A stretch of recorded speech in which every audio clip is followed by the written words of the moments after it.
দেখুন আমরা একটা রাজনৈতিক পরিবেশেও বেড়ে উঠি। মানে প্রত্যেকটা মানুষ। সেটা আপনি চান বা আপনি না চান, আপনি তো একটা রাজনৈতিক পরিবেশের ভিতর দিয়েই বড় হচ্ছেন। এবং আস্তে, আস্তে একটা সময় আমরা সেই রাজনৈতিক পরিবেশের দ্বারা প্রভাবিত হই। আমাদের মধ্যে তখন সেই ধরনের মানসিকতা তৈরি হয়। যেমন ধরেন যে মানুষটা জন্মেছে গাজায় এবং গাজায় বা ওয়েস্ট ব্যাংকে বড় হয়েছে, সেই মানুষটার মানসিকতা আর যে মানুষ সুইজারল্যান্ডে জন্মেছে এবং সুইজারল্যান্ডে বেড়ে উঠছে, সে ২ জন মানুষের মানসিকতা কিন্তু কোনদিন একরকম হবে না। কারণ একজন মানুষ প্রতিদিন যুদ্ধ, প্রতিদিন বোমা হামলা, প্রতিদিন আপনার এইটা দেখে, দেখে সে বড় হচ্ছে। প্রতিদিন আগ্রাসন, প্রতিদিন তাদেরকে তাদের বাড়িঘর থেকে উচ্ছেদ করা হচ্ছে। তার আশেপাশে মানুষ মরতেছে পাখির মতো। সেইটা দেখে সে বড় হচ্ছে। তাদের আ তাদের কারণ আমরা আমরা এই যে এখন শান্তিপূর্ণ পরিবেশে বসে আছি, আমরা আ অনুমানও করতে পারব না। কিন্তু পৃথিবীর এখন অনেকগুলো দেশে যুদ্ধ চলতেছে।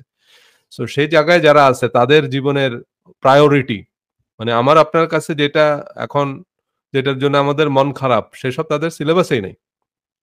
তাদের কাছে এখন হয়তো এক টুকরা রুটি, সেটা হচ্ছে তাদের এখন জীবন-মরণ ইস্যু। তারা হয়তো ৩ দিন না খেয়ে আছে। তাদের কাছে ত্রাণ পৌঁছাচ্ছে না, খাবার পৌঁছাচ্ছে না।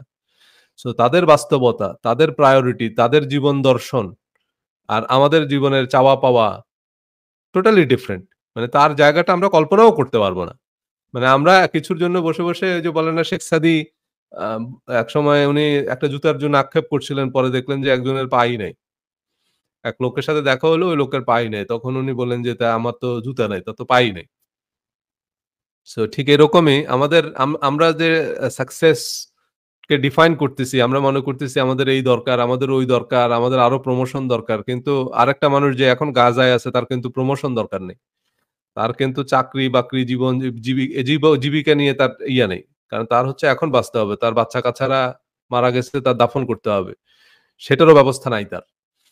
সো একেক জায়গায় একেক রকম। একেকটা এনভায়রনমেন্ট এবং এইসবের ভিতর দিয়ে যারা বেড়ে উঠতেছে, আ তাদের মানসিকতা, তাদের দৃষ্টিকোণ, তাদের দৃষ্টিভঙ্গি বহু মানুষ যেমন আমেরিকায়ও বহু মানুষ হোমলেস। আমেরিকায় বহু মানুষ আপনি দেখবেন আমেরিকায় বলে যে আমেরিকায় অনেক বেশি মানসিক রোগী। কিন্তু আমেরিকায় মানসিক রোগী বলতে কি? আমেরিকায় হচ্ছে সারা পৃথিবীর আ মানে যারা এই যে যুদ্ধ বিধ্বস্ত দেশ থেকে পালকে পাল মানুষ আমেরিকায় এসে আশ্রয় নিচ্ছে। আমেরিকা হচ্ছে তাদের জন্য অভয়ারণ্য। এই যে যেমন জার্মান যে হিটলারের আক্রমণের মুখে হাজার, হাজার জার্মান নাগরিক এসে আপনার এই যে ইহুদিরা, ইসরায়েল মানে ইহুদিরা আমেরিকায় কেন এত শক্তিশালী? কারণ এই ইহুদিরা কিন্তু আপনার এই ইউরোপের বিভিন্ন জায়গা থেকে নির্যাতিত হয়ে শেষ পর্যন্ত তারা আমেরিকায় এসে আশ্রয় নিয়েছে। তো এইরকম শুধু ইহুদিরা না। আপনার এই যে মধ্যপ্রাচ্যের দেশগুলোতে যুদ্ধ চলতেছে। তো যুদ্ধ যখন হয় তখন স্বাভাবিকভাবে বিরোধী মতকে খুব শক্তভাবে দমন করা হয়। শক্তভাবে দমন করা হয় মানে ব্যাত দিয়ে পিটানো হয় না। নির্বিচারে গুলি করে হত্যা করে।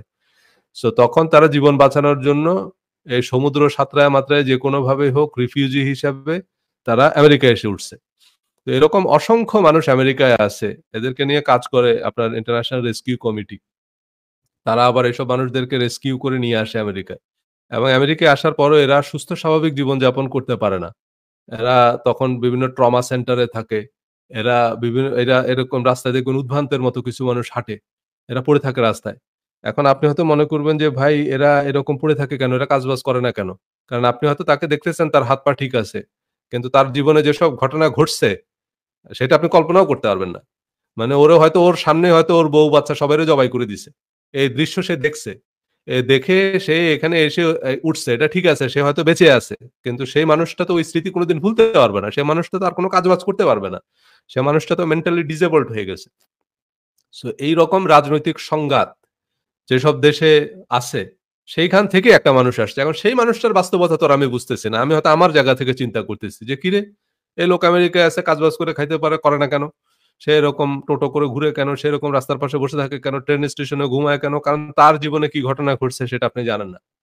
তার জীবনে যে ঘটনা ঘটছে এর জন্য আপনার একজন বিখ্যাত মনোবিজ্ঞানী আছে, ফ্রয়েড। মানে উনাকে মনোবিজ্ঞানের জনক মনে করা হয়। তো উনি একবার বলে যে, "কিছু মানুষকে ওষুধ দিয়ে সুস্থ করতে আমার ইচ্ছা করে না।" কারণ এই যে মানুষগুলো যে পাগল হয়ে আছে, এটাই তাদের জন্য সবচেয়ে ভালো। বলে যে তাদের জীবনে এমন ঘটনা ঘটছে যে পাগল হয়ে থাকাটাই হচ্ছে তাদের সমাধান। কারণ হচ্ছে এতে অন্তত সে তার ওই দুঃখটা ভুলে থাকতে পারে। কিন্তু তাকে যদি আমি ওষুধ দিয়ে সুস্থ করি তখন তার আবার অতীতের সেই দৃশ্যগুলো মনে পড়বে। তখন সে আর ভালো থাকতে পারবে না। এজন্য ফ্রয়েড বলছে যে কিছু মানুষকে ওষুধ-টষুধ দিয়ে ভালো করতে আমার ইচ্ছা করে না। কারণ তাদের পাগল থাকাটা তাদের জন্য উপকারী। তাদের এরকম বেহুঁশ থাকাটাই তাদের জন্য কল্যাণকর। সো এরকম মানুষের জীবনে এই যে মানে এগুলো হচ্ছে রাজনৈতিক পরিবেশ। আফ্রিকার অনেকগুলো দেশে সেখানে সিভিল ওয়ার চলতেছে, গৃহযুদ্ধ চলতেছে। সো মানুষের বাড়িঘর জ্বালায়া দিচ্ছে। মানুষের দেখা যাচ্ছে তার বউ-বাচ্চাকে তার সামনে মেরে ফেলছে, রেপ করতেছে। তো এসব দৃশ্য যে মানুষটা দেখে আসছে, সে মানুষটা যদি বেঁচেও থাকে তার পক্ষে স্বাভাবিকভাবে বেঁচে থাকা সম্ভব না। সো এ ধরনের রাজনৈতিক বাস্তবতায় যখন আমরা বেড়ে উঠি, তো সেটা আমাদের মনোভাব মানে সেখান থেকে আমাদের মধ্যে এক ধরনের মানসিকতা তৈরি হয়। কোথাও ওইরকম ভালো বিপ্লবী তৈরি হয়। আজকেই একটু আগে একটা খবর দেখলাম ওই যে আরাকান আ মানে আরাকান বিদ্রোহীরা মায়ানমারের কিছু অংশ দখল করে নিয়ে নিছে। এখন হচ্ছে কি আরাকানে যেসব নির্যাতিত মানুষরা আছে, তারা যেরকম এই যে মিয়ানমারের যে সামরিক জান্তা, তাদের যেরকম অত্যাচারের মধ্যে দিয়ে তারা বেড়ে উঠতেছে। সো তাদের কাছে কিন্তু একটা কর্পোরেট চাকরি পাওয়া, তাদের কাছে একটা প্রমোশন পাওয়া, এইসব বড় কথা না। তাই না? জীবন তাদেরকে কিন্তু আলাদা একটা মানুষ হিসেবে তৈরি করছে। আমার আপনার মতো এরকম সরল রেখায় তারা চিন্তা করে না। তাদের কাছে কিছু সেল পাওয়া, আরো একটু বেশি ইনকাম করা, আরেকটু বড় বাড়িতে থাকা, বাড়ির পিছনে সুইমিং পুল থাকা, এসব কিছু তাদের জীবনের লক্ষ্য না। তাদের মিশন ভিন্ন, তাদের অবজেক্টিভ ভিন্ন। কারণ পরিবেশ তাদেরকে তৈরি করছে এরকম দানবের মতো। পরিবেশ তাদেরকে বাস্তবতার জন্য এমনভাবে তৈরি করছে, যেমন গাজার যে মানুষগুলো, তারা জানে যে ইসরায়েলে যদি আমরা অ্যাটাক করি, তাহলে আমাদেরকে ধুলায় মিশে যাইতে হবে। কিন্তু তারপরেও কিন্তু তারা অ্যাটাক করছে। তো আ এই যে হামাস তারা অ্যাটাকটা করলো কারণ হচ্ছে যেটা সেটা হচ্ছে যে পরিবেশ তাদেরকে তৈরি করছে। পরিবেশ তাদেরকে সেইভাবে তৈরি করে। তো কথা হচ্ছে যে এই যে রাজনৈতিক পরিবেশ মানুষকে তৈরি করে। এজন্য রাজনৈতিক পরিবেশ টেক কেয়ার করতে হবে। রাজনৈতিক পরিবেশ খুবই গুরুত্বপূর্ণ। আমাদের প্রজন্মের জন্য, আমাদের পরবর্তী প্রজন্মের জন্য। সো আমরা রাজনীতিকে যদি এভয়েড করি, মনে করি যে না রাজনীতি নিয়ে এত কথা বলা উচিত না। দেখুন আমি আমার রিলিজিয়াস মাইন্ডসেট সিরিজের ভিডিওগুলো যখন বানিয়েছি তখন রাজনীতি নিয়েও একটা আ ভিডিও ছিল আমার। তো সেখানে হচ্ছে আমি একটু আমাদের রাজনীতি নিয়ে কথা বলেছি। পরে দেখলাম যে সেটার মধ্যে ২ ভাগ হয়ে গেছে। তো সবাই যাদের দলীয় মেন্টালিটি থেকে সেটা দেখে একেবারে পার্টিসান মেন্টালিটি থেকে যখন সেটাকে দেখল, তখন পরে আমি কারণ আমার তো সেটা আসলে উদ্দেশ্য না। আমার তো আমি একটা আপনাকে আওয়ামী লীগ, বিএনপি বুঝানোর জন্য আ এই ভিডিওটা তৈরি করিনি। আমি মূলত বুঝাতে চেয়েছি যে রাজনৈতিক পরিবেশ কিভাবে আমাদের মনোভাব তৈরিতে ভূমিকা রাখে। তো পরে আমি সেই ভিডিওটা প্রাইভেট করে ফেলছি। কারণ আমি চাই নাই যে এমনিতে তো আমার ধর্মীয় আলোচনা নিয়েই পক্ষ-বিপক্ষ আছে। আবার নতুন করে আরেকটা ফ্রন্ট তৈরি করতে চাইনি। সো কারণ আমরা চাই না যে কেউ রাজনীতি নিয়ে কথা বলুক। আমি মাঝে একটু রাজনৈতিক স্ট্যাটাস দিলেও অনেকে রিকোয়েস্ট করে বলে যে, "আপনি রাজনীতি নিয়ে কোন মন্তব্য কইরেন না।" কারণ তাহলে হয়তো দেখা যাবে যে অনেকে রাজনৈতিক কারণে আমার ধর্মীয় বক্তব্যগুলোর বিপক্ষ নিচ্ছে আরকি। সে কারণে অনেকে এরকম মনে করেন। এনিওয়ে যাই হোক রাজনীতি আমার কনসার্ন না। রাজনীতি নিয়ে আমি কথা বলি না কয়েকটা কারণে। ১ম কথা হচ্ছে যে আ আমি আসলে বাংলাদেশের রাজনীতি বিশ্লেষণ করার মতো যে নলেজ থাকা দরকার। মানে পলিটিক্যাল হিস্ট্রি, পলিটিক্যাল ইনস্টিটিউশনস, এরপর হচ্ছে পলিটিক্যাল পার্টিজ সে সম্পর্কে যে পরিমাণ নলেজ আমার মানে থাকা দরকার সে পরিমাণ নলেজ আমার নাই। মানে আমি যেটুকু জানি সেটা ধরেন আর ৮-১০ জন মানুষ বাংলাদেশের আরো ১০ কোটি মানুষ যা জানে রাজনীতি সম্পর্কে আমি অতটুকুই জানি। আর যেহেতু গত ১০ বছর প্রায় আমি দেশের বাইরে তাই আমি বরং অনেকের থেকে কম জানি আরো। আর আমি এসব খবর ফলোও করি না। মানে বাংলাদেশের রাজনীতির যে মানে খবরাখবর সেগুলো আমি ফলো করি না। কারণ এখানে আমার কাজের চাপ এত বেশি যে আসলে এসব খবর ফলো করা সম্ভব হয় না। সেই কারণে আমি মাঝখান দিয়ে হঠাৎ করে যদি একটা মন্তব্য করে বসি, তাহলে দেখা যাবে যে সেটা আসলে ওরকম কোনো পলিটিক্যাল এনালাইসিস হবে না। হ্যাঁ, সো সে কারণে সেটা হয়তো ঐরকম কোয়ালিটি এনালাইসিস হবে না। কোনো আ ভালো বিশ্লেষণ হবে না। সে কারণে আমি সেই আলোচনাগুলো একটু এড়িয়ে যাই। যদি কখনো মানে বাংলাদেশের রাজনীতি বা এইসব সম্পর্কে আমার পড়াশোনা করার সুযোগ হয়, তখন হয়তো আমি সে বিষয়ে কথা বলব। বাট আমি রাজনীতির আলোচনাটা করতেছি এজন্যই শুধু যে আমাদের মনোভাব তৈরিতে রাজনৈতিক পরিবেশের যে ভূমিকা, সেটুকু শুধু আমাদের বোঝা দরকার। সো এরকম আমাদের রাজনৈতিক পরিবেশ এবং আমাদের মনোভাব। এই যে যেমন আপনার এই যে জার্মান কবি এবং নাট্যকার এই যে বের্টোল্ট ব্রেশট উনি এই কথাটা এভাবে বলছে যে, "সে শুনতে চায় না, বলতে চায় না, রাজনৈতিক বিষয়ে অংশগ্রহণ করে না। সে জানে না জীবনের মূল্য, ধান, মাছ, আটা, বাসা ভাড়া, জুতা বা ঔষধের দাম সবকিছুই নির্ভর করে রাজনৈতিক সিদ্ধান্তের উপর। এ রাজনৈতিক অশিক্ষিত এতই মূর্খ যে বুক ফুলিয়ে গর্ব করে বলে রাজনীতিকে ঘৃণা করি। এই নির্বোধ জানে না তার রাজনৈতিক অজ্ঞতা থেকে জন্ম নেয় পতিতা, পরিত্যক্ত সন্তান, সবচেয়ে নিকৃষ্টতম ভণ্ড রাজনীতিবিদ, দুর্নীতিবাজ, দেশি বিদেশি কর্পোরেট কোম্পানির ভৃত্য দালাল।" তাই না? এটা হচ্ছে আমাদের রাজনীতিতে অংশগ্রহণ না করার শাস্তি। এটা প্লেটো বলছে যে, আপনি যদি রাজনীতি বিমুখ হন, আপনি যদি রাজনীতিতে অংশগ্রহণ না করেন বা রাজনীতিকে ঘৃণা করেন, ঘৃণা করে রাজনীতি থেকে দূরে থাকেন, এটার একদম ইমিডিয়েট শাস্তি হচ্ছে যে আপনি একটা ভণ্ড, আপনি একটা দুর্নীতিবাজ, কর্পোরেট কোম্পানির ভৃত্য দালাল, এদের দ্বারা শাসিত হবেন। এটা হচ্ছে আপনার ১ম শাস্তি। যদি আপনি রাজনৈতিক বিষয়ে অংশগ্রহণ করতে না চান। যে কোনো রাজনৈতিক মন্তব্য করব না আমি, কোনো মতামত দেব না। হ্যাঁ, কিন্তু সেই মতামত দেওয়ার ক্ষেত্রে অবশ্যই শালীনতা আছে। আমরা যখন আমাদের আ কিন্তু আমরা কোন ব্যক্তি বা দলকে আক্রমণ করব না। দেখুন আমরা আওয়ামী লীগ হই, বিএনপি হই, আমাদের সবারই উদ্দেশ্য কি? উদ্দেশ্য হচ্ছে আমাদের দেশের উন্নতি, আমাদের জাতি হিসেবে আমাদের উন্নতি। হয়তো ২ জনের মত ভিন্ন, ২ জনের পথ ভিন্ন, ২ জন ২ ভাবে চিন্তা করতেছে বা হয়তো একজন একটা দিক নিয়ে চিন্তা করতেছে, আরেকজন আরেকটা দিক নিয়ে চিন্তা করতেছে। এটা আ মানে আমরা যখন কোন সিদ্ধান্ত নিই, সেটা বিজনেস ডিসিশন হোক বা সেটা আমাদের জীবনের যেকোনো রকমের সিদ্ধান্তই হোক, সেক্ষেত্রে আমাদেরকে মানে ডিসিশন মেকিং প্রসেস বলে একটা কথা আছে। মানে আপনি যখন সিদ্ধান্ত নিবেন তখন আপনাকে কতগুলো জিনিস দেখতে হয়। এটার আ একবারে কমন সূত্র হচ্ছে আপনার এই যে SW মানে SWOT এনালাইসিস, SWOS বলে এটাকে। SWOT এনালাইসিস মানে হচ্ছে স্ট্রেংথ। আপনি যেই প্রজেক্টে কাজ করতে যাবেন সেটার স্ট্রেংথ কি? মানে সুবিধার দিকগুলো কি? দেন উইকনেস। এর মানে উইকনেস কি আছে সেটাও আপনাকে চিন্তা করতে হবে। দেন অপরচুনিটি কি আছে, এরপর হচ্ছে থ্রেট। আ এরকম পজিটিভ নেগেটিভ ২ দিক থেকে চিন্তা করতে হবে। নাহলে আপনি একটা ভুল ডিসিশন নিবেন। আরো অনেকগুলো মেথড আছে। যেমন 6 হ্যাট মেথড আছে একটা। যেমন সেখানেও আপনাকে এরকম আরো কতগুলো জিনিস আপনাকে ইমোশনালিও চিন্তা করতে হবে, আবার প্র্যাকটিক্যালিও চিন্তা করতে হবে। সো ১ম এ একটু কারণ আগে ওই যে সুনো দিল কি আওয়াজ, আগে দেখতে হবে যে ভাই এই জায়গায় আমার মন কি বলতেছে। সো সেটাও শুনতে হবে। আবার একই সাথে দেখতে হবে শুধু মনের কথাই চিন্তা মনের উপরে মন শুনতেছে এজন্য ওই আকাশে উঠতে যাওয়া যাবে না। আগে দেখতে হবে যে সেটা প্র্যাকটিক্যাল কিনা। না মন তো এরকম অনেক কিছুই চায়। সো এজন্য ডিসিশন মেকিং এর যে প্রসেসটা সেটা হচ্ছে আমাদেরকে ইতিবাচক, নেতিবাচক প্রত্যেকটা জায়গা থেকে দেখে তারপর সিদ্ধান্ত নিতে হবে। এজন্যই সরকারের আ জন্য একটা শক্তিশালী বিরোধী দল থাকা খুব জরুরি। কারণ বিরোধী দল হচ্ছে সরকারের প্রত্যেকটা কর্মকাণ্ডের সমালোচনা করবে। এটাই বিরোধী দলের কাজ। বিরোধী দলের কাজই এটা। এটা বিরোধী দলকে দায়ী করে বা বিরোধী দলকে দোষারোপ করার কিছু নাই। এটা সরকারের জন্যও ভালো। মানে এটা সরকারের জন্য অত্যন্ত আম প্রয়োজনীয় একটা এলিমেন্ট। একটা ভালো সরকারের জন্য একটা ভালো বিরোধী দল থাকা জরুরি। এখন অনেক সময় বিরোধী দলও অনেকগুলো দেশে দেখা যায় যে বিরোধী দল আসলে ওরকম দায়িত্বপূর্ণ বা দায়িত্বশীল সমালোচনা করে না। বরং বিভিন্নভাবে জ্বালাও পোড়াও বা সেই সব দিকে চলে যায় আরকি। সেটাও বিরোধী দলের দায়। সেটাও বিরোধী দলের দায়-দায়িত্বহীনতা বা বিরোধী দলের প্রতি ঐরকম মানে সেই জিনিসগুলো হয়তো তৈরি করতে পারে না। যে আমি আসলে গঠনমূলক সমালোচনা করব। তো যেমন আমি অনেক সময় দেখি যে মানে আমাদের দেশের যারাই যখন বিরোধী দলে ছিল, আমি কোন পার্টিকুলার দলের কথা বলতেছি না।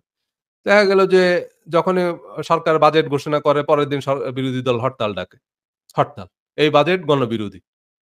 তো ভাই গণবিরোধী তুমি হরতাল ডাকছো কিন্তু আমি যদি সেই রাজনৈতিক দলের একেবারে কোন বড় নেতাকেও জিজ্ঞেস করি যে এই বাজেট কেন গণবিরোধী আর এই বিষয়ে আপনার প্রপোজালটা কি? উনি আর প্রপোজাল দিতে পারে না। কারণ উনার আসলে এই বাজেট নিয়ে ওইভাবে কোনো স্টাডিও নাই, কোনো এনালাইসিস ও নাই। উনি এ সম্পর্কে আসলে কিছুই জানে না। যে বাজেট কিভাবে করতে হয়, কোথায় কত বাজেট করা উচিত, এত কেন করা হইছে, এত না করে কোথায় বাড়ানো উচিত ছিল, কোথায় করলে কি হবে এই ধরনের কোনো প্রেডিকশন উনার নাই। উনি আন্দাজে আগে থেকেই ডেট ফিক্স করে রাখছে। যেদিন বাজেট ঘোষণা হবে তার পরের দিন হরতাল। তো ভাই এটার নাম তো বিরোধী দল হইল না। বিরোধী দল হ্যাঁ, সমালোচনা করবে যে তারা এই বাজেটটাকে মানে ঐরকম গঠনমূলকভাবে সমালোচনা করবে যে এখানে প্রবলেম। এখানে এটা এরকম হইলে এটা এই হবে। এবং তখন আ তারা আবার পরবর্তীতে গিয়ে বলতে হবে যে দেখেন আমরা ৪ বছর আগে এই প্রেডিকশন টা করছিলাম। এইটা করলে এই হবে, এই যে দেখেন এটা হইছে। আমরা তখন এই প্রপোজালটা দিছিলাম, সে তখন যদি এই আমাদের প্রপোজালটা রাখা হইতো তাইলে আজকে আমাদের রিজার্ভের পরিমাণ এই পরিমাণ হইতো। তো এই যে কারণ কিন্তু আপনি কোন গঠনমূলক প্রপোজাল দিচ্ছেন না। সো সেটার নাম বিরোধিতা না। শুধু আ রাস্তায় নেমে আমি রাস্তা ব্লক করব, অবরোধ করব, মানুষের নানা এগুলো উন্নত বিশ্বে নাই। কারণ কথায় ভাই শুধু এসব আ আ মানে জ্বালাও পোড়াও দিয়ে তো আর হবে না। আপনাকে যুক্তি দিয়ে বলতে হবে। তখন মানুষ হচ্ছে আপনাকে যে না ঠিক আছে, উনি এটা নিয়ে স্টাডি করছে। ওনাকে দায়িত্ব দিলে বরং উনি এটা আরো ভালো করতে পারবে। কিন্তু তাদের কোন প্রপোজাল নাই। হ্যাঁ, সবাই বলতেছে যে হ্যাঁ ভাই দেশ দুর্নীতি, অর্থ পাচার এই সেই। কিন্তু আমি দেখলাম যে অর্থ পাচার কেমনে হয় বাংলাদেশ থেকে, এটা কেমনে বন্ধ করা যায় এ সম্পর্কে উনার কোন ধরনের কোন স্টাডি নাই। কোন ধরনের কোন এনালাইসিস নাই। কিছুই নাই। উনি শুধু ওই যে পত্রিকায় একটা খবর যখনই দেখা যায় একটু অনিয়ম দুর্নীতির খবর বের হইছে তারা তখন ঐসব নিউজ শেয়ার দিতেছে। না এইজন্যই আমি একটা বই লিখছি 'মগের মুল্লুকের অর্থনীতি'। সে বইটা আপনারা একটু পড়ে দেখতে পারেন। তাহলে আপনি বুঝবেন যে কিভাবে কারণ বাংলাদেশের এই গণমাধ্যমগুলো হচ্ছে বড় ব্যবসায়িক গ্রুপগুলোর। বাংলাদেশে যারা ব্যবসা করে তারাও এই মিডিয়ার মালিক হচ্ছে আরকি। তারা মূলত আপনাদেরকে আরো বোকা বানাচ্ছে। মিডিয়ার কাজ হচ্ছে জনমত তৈরি করা। কিন্তু মিডিয়া ক্ষেত্র বিশেষে জনগণকে ভেড়ার পাল বানায়। কারণ হচ্ছে এই মিডিয়ার মালিক যারা, মিডিয়া যাদের হাতে তারা তাদের উদ্দেশ্যে জনগণকে ভিন্ন খাতে প্রবাহিত করে। সো মিডিয়া আমাদেরকে বোকা বানায়। মিডিয়া নিয়ে কথা বলবো। আমাদের এই সিরিজে আরেকটা পর্ব আছে মিডিয়া নিয়ে। তো কথা হচ্ছে বিরোধী দলের কাজ হচ্ছে সরকারের যে ভুলগুলো তুলে ধরা, এইটাই। যে পলিসির কোথায় ভুল আছে। কি করলে কি হবে? যে এই সিদ্ধান্ত নিলে আজ থেকে ২ বছর পরে আমাদের এই হবে। এইটা আপনাকে প্রেডিক্ট করতে হবে এবং তার মানে কি এই প্রেডিকশন এর জন্য তো আপনার আসলে রাজনীতি, অর্থনীতির মানে থিওরিটিক্যাল, প্র্যাকটিক্যাল সব নলেজ থাকতে হবে। তা না আপনি শুধু যদি বলেন যে ভাই এটা হবে না, এটা মানি না। তো কেন মানেন না? সেটা তো বলতে হবে, বুঝিয়ে বলতে হবে। সো সেইসব আলোচনা সমালোচনার মধ্যে না গিয়ে শুধু আ আ রাস্তা অবরোধ-টবরোধ করা বিরোধী দলের কাজ না। বিরোধী দল সরকারের গঠনমূলক সমালোচনা করবে সেটা সরকারের জন্যই ভালো। সেটা সরকারের জন্য অত্যন্ত প্রয়োজনীয়। হ্যাঁ? তো এইটা হচ্ছে গিয়ে বিষয়। এখন রাজনীতিতে আমাদের অংশগ্রহণ করতে হবে। কারণ রাজনীতিতে অংশগ্রহণ যদি আপনি না করেন, তাহলে যেটা হবে যে এই দুর্নীতিবাজ এবং এই যে কর্পোরেট কোম্পানির যেসব ভৃত্য দালাল যারা আছে, ভণ্ড রাজনীতিবিদ এরা হচ্ছে শাসক হবে এবং শেষ পর্যন্ত আপনি শোষিত হবেন। এবং শেষ পর্যন্ত আ আমাদের জন্য সেটা সুখকর কিছু না। তো ১ম কথা হচ্ছে যেটা সেটা হলো আপনি যখন দেশের উন্নতির জন্য রাজনীতিতে অংশগ্রহণ করা মানে কি? ওই যে বললাম আমাদের সবারই উদ্দেশ্য হচ্ছে আ আমাদের দেশের উন্নতি। এখন এই দল গেল, আরেক দল আসলো, তাতে আমার দেশ খুব এগিয়ে যাবে ব্যাপারটা এরকম না। দেশ কিভাবে এগোয় সেটা আগে আমাদেরকে জানতে হবে। সো চলেন আমরা একটু সেটুকু বোঝার চেষ্টা করি। এই যে একটা দেশের মানে উন্নতি কিভাবে হয়? সেই জিনিসগুলো আমরা আজকের এই সেশন থেকে একটু বোঝার চেষ্টা করব। একটা দেশের আ অগ্রগতি যেমন আমরা অনেক সময় মনে করি যে কোনো একজন আমাদেরকে প্রতিশ্রুতি দিল যে উনাকে যদি ক্ষমতায় দেওয়া হয় উনি দেশকে সিঙ্গাপুর বানিয়ে দিবে। বা আমরা মনে করি আমাদের দেশ কেন উন্নত হয় না? বা এরকম। তো একটা দেশ কিসের ভিত্তিতে উন্নত হয় সেটার কিছু এলিমেন্ট আছে। সেগুলো আগে আমাদেরকে বুঝতে হবে। সেগুলো না বুঝে আমরা মানে irrational expectation মানে আমরা মানে এমন কিছু জিনিস প্রত্যাশা করলাম যেটা বাস্তবসম্মত না। তারপরে আমরা একে বাদ দিয়ে ওকে দায়িত্ব দিলাম। কেউই আল্টিমেটলি কিছু করতে পারবে না। বা এই যে অনেক সময় অনেকে দ্রব্যমূল্যের ঊর্ধ্বগতি। দ্রব্যমূল্যের ঊর্ধ্বগতি এত আ ভাই দ্রব্যমূল্যের ঊর্ধ্বগতির তো সবসময়ই হবে। আমেরিকায় দ্রব্যমূল্যের ঊর্ধ্বগতি হচ্ছে। হ্যাঁ, আমি যখন আমেরিকায় আসছি ১০ বছর আগে, তখন খাবার-দাবারের যা দাম ছিল, এখন ডাবল এর থেকেও বেশি। কিছু খাবারের দাম ৩ গুণ। তখন ৳১ দিয়ে যে খাবার পাওয়া যাইত, সেটার দাম এখন ৳৩ মানে $৩ আরকি। আমরা অবশ্য এখানে অনেক সময় ওই বাঙালিরা ডলারকে টাকাই বলি।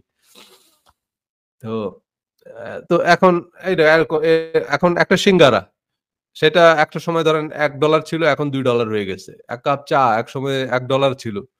সেটা এখন $২ হয়ে গেছে। তো কারণটা কি? কারণ সবকিছুতেই জিনিসপত্রের দাম বাড়বে। সব জায়গায় বাড়তেছে।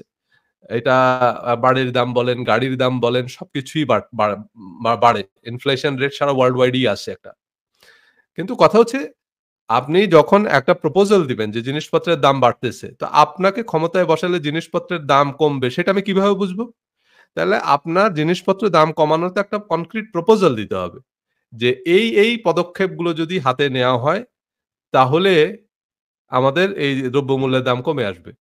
তাহলে সেই আমাদেরকে একটা কনক্রিট প্রপোজাল দিতে হবে। তো প্রপোজাল না দিলে এবং আপনাকে সরকারের পলিসিগুলোর সমালোচনা করতে হবে একদম ধরে যে সরকার এই পদক্ষেপগুলো নিচ্ছে যেই কারণে দ্রব্যমূল্যের দাম বাড়বে এবং এত পার্সেন্ট বাড়বে।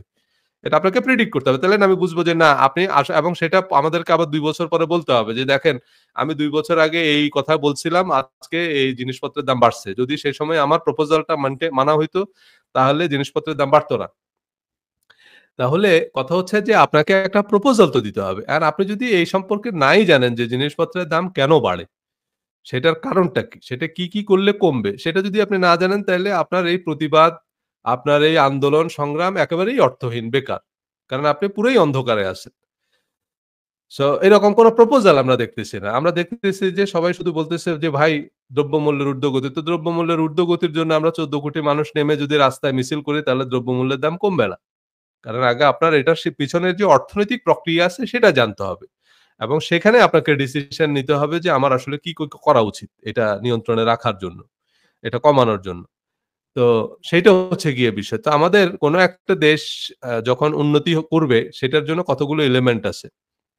এটাকে বলে জাতীয় শক্তি। তো জাতীয় শক্তির উপকরণগুলো নিয়ে আমরা একটু কথা বলি। মানে একটা দেশ কত উন্নত হবে বা একটা দেশ কতখানি ধনী হবে বা একটা দেশ কতখানি সমৃদ্ধ হবে বা জাতীয় মানে সেটা কতখানি শক্তিশালী হবে আরকি সহজ কথা। এবং সারা বিশ্বে তার ভূমিকা কি হবে? সারা বিশ্বে তার অবস্থান কি হবে? সে কি উন্নত দেশ হবে না উন্নয়নশীল দেশ হবে? এটা জাতীয় শক্তির দিয়ে মাপা হয়। যে সেই দেশের ন্যাশনাল পাওয়ার কি পরিমাণ। এখন এই ন্যাশনাল পাওয়ার মেজার করার জন্য কতগুলো এলিমেন্ট আছে, কতগুলো পয়েন্ট আছে। সে পয়েন্টে একটা দেশের জাতীয় শক্তি মাপা হয়। সেইটা দিয়েই বলা হয় যে এই দেশটা উন্নত বা এই দেশটা উন্নত হতে পারে। কারণ এই গ্রাউন্ডে তাদের কিছু সুবিধার দিক আছে। তো চলেন আমরা ১ম এ একটু দেখে নিই। আ এবং এটা বলে রাখি একটু এই যে জাতীয় শক্তির যে এলিমেন্ট আমি ঢাকা ইউনিভার্সিটিতে পড়ছি ইন্টারন্যাশনাল রিলেশনস এ। সো ইন্টারন্যাশনাল রিলেশনস এ আমাদের ১ম যে কোর্স পড়ানো হয় সেটা হচ্ছে প্রিন্সিপালস অফ ইন্টারন্যাশনাল রিলেশনস। এবং এই প্রিন্সিপালস অফ ইন্টারন্যাশনাল রিলেশনস এর ওই কোর্সের একেবারে ১ম টপিকটাই হচ্ছে জাতীয় শক্তি। মানে একটা দেশ বিশ্ব রাজনীতিতে কি ভূমিকা পালন করবে বা আন্তর্জাতিক রাজনীতিতে তার ভূমিকা কি হবে সেটা নির্ভর করবে সে দেশের শক্তি কেমন। তো এখন সেই দেশের শক্তি বা সে দেশ কেমন শক্তিশালী হতে পারে আ অন্যান্য দেশের তুলনায়। সেইটা মেজার করার কতগুলো প্রক্রিয়া আছে, কতগুলো পদ্ধতি আছে, কতগুলো এলিমেন্ট আছে।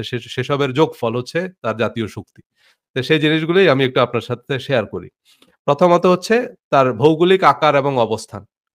মানে একটা দেশ কতখানি শক্তিশালী হবে এটা প্রথমত তার ভৌগোলিক আকার এবং আকৃতির উপরে নির্ভর করে। ভৌগোলিক আকার। এখন কিছু এটা এবং এগুলো হচ্ছে এগুলোকে বলে tangible element মানে এগুলো চাইলে আপনি পরিবর্তন করতে পারবেন না। সহজে পরিবর্তন করা যায় না এগুলো distinct element এগুলো দৃশ্যমান। যে জিনিসগুলো আপনি দেখতেছেন। এখন আপনি বাংলাদেশকে চাইলেই তো ইউরোপের মাঝখানে নিয়ে বসায় দিতে পারবেন না। যে ভাই আমাদের যে জায়গায়, এই জায়গায় খুব অসুবিধা হইতেছে। আমাদের চারদিকে ভারত, আমরা এখানে থাকবো না। আমরা এখান থেকে বাংলাদেশটাকে তুলে নিয়ে ধরেন আমরা নর্থ ইউরোপে একটা জায়গায় বসায় দিলাম। এটা তো সম্ভব না। তার মানে আমাদের ভৌগোলিক যে অবস্থান এটা ফিক্সড অ্যান্ড পার্মানেন্ট। এটা চাইলে আমরা চেঞ্জ করতে পারব না। এবং এখানে আমাদের সুবিধায় থাকুক, গরম থাকুক, ঠান্ডা থাকুক, এখানে আমাদের কি পরিমাণ ফসল হোক বা না হোক, এতে একটা দেশের কিছু করার থাকে না। আমাদের এই জিওগ্রাফিক্যাল যে অবস্থান এবং আমাদের যে জিওগ্রাফিক্যাল শেপ তার কিছু অ্যাডভান্টেজ আছে, তার কিছু ডিসঅ্যাডভান্টেজ আছে। এটা গিভেন। এটা চাইলেও আমরা চেঞ্জ করতে পারব না। এটা আমাদেরকে মেনে নিতে হবে। তাই না? যেমন ধরেন নেপাল। নেপালের কোনো সমুদ্র সংযোগ নাই। তার মানে এখন সমুদ্র সংযোগ যদি না থাকে, তাহলে আপনি বাণিজ্য করবেন কিভাবে? তাহলে আপনাকে পার্শ্ববর্তী কোনো একটা দেশের সমুদ্র বন্দর ব্যবহার করতে হবে। তাহলে আপনি অর্থনৈতিকভাবে সেই দেশের উপরে কিন্তু সম্পূর্ণ নির্ভরশীল। কারণ আপনি যদি এখন নেপাল যদি খাদ্যদ্রব্য বিমানে করে ইম্পোর্ট করে, তাহলে কিন্তু আমাদের দেশে এই যে তখন খাবারের দাম ৩ গুণ বেড়ে যাবে। তখন তাদেরকে এই যে ইন্ডিয়ার বন্দর ব্যবহার করতে হয়। কারণ তাদের সাথে সমুদ্রের সংযোগ নাই। কিন্তু বাংলাদেশের সমুদ্র সংযোগ আছে। যে কারণে বাংলাদেশ অর্থনৈতিকভাবে অন্য কোনো দেশের উপরে নির্ভরশীল না। বাংলাদেশে অনেকগুলো সমুদ্র বন্দর আছে। বিশাল সমুদ্র সংযোগ আছে বাংলাদেশের। বা তারপরে সমুদ্র সংযোগ থাকলে আপনার সমুদ্র সম্পদও থাকবে। বাংলাদেশের সামুদ্রিক সম্পদ আছে। সো এগুলো হচ্ছে গিভেন। এগুলো আমাদের আছে, নেপালের নাই, ভুটানের নাই সমুদ্র সংযোগ। এরকম। আবার এই ভৌগোলিক বিষয়ের মধ্যে অনেক দেশের এই যে ভৌগোলিক আকার আকৃতি। এখন ধরেন ইন্ডিয়া অনেক বড় একটা দেশ। আমেরিকা অনেক বড় একটা দেশ। এগুলা পরাশক্তি হওয়ার পিছনে আমেরিকার একটা বড় অ্যাডভান্টেজ হচ্ছে তার জিওগ্রাফি, তার ভৌগোলিক অবস্থান।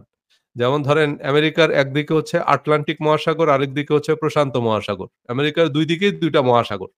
এবার কেউ যদি আমেরিকা আক্রমণ করতে চায়, ধরেন এশিয়ার দিক থেকে যদি আপনি আমেরিকাকে আক্রমণ করেন তাহলে প্রশান্ত মহাসাগর পার হয়ে আসতে হবে। এসে তারপরে আমেরিকা অ্যাটাক করতে হবে। আবার যদি আপনি আ ইউরোপের দিক থেকে আমেরিকা আক্রমণ করতে হয় তাহলে আটলান্টিক মহাসাগর পার হয়ে আসতে হবে। তো আটলান্টিক মহাসাগরে তো আমেরিকার ৭ম নৌবহর বসে আছে। আগে তো সেখানে যুদ্ধ হবে। তারপরে না আমেরিকার মেইনল্যান্ডে আসবেন।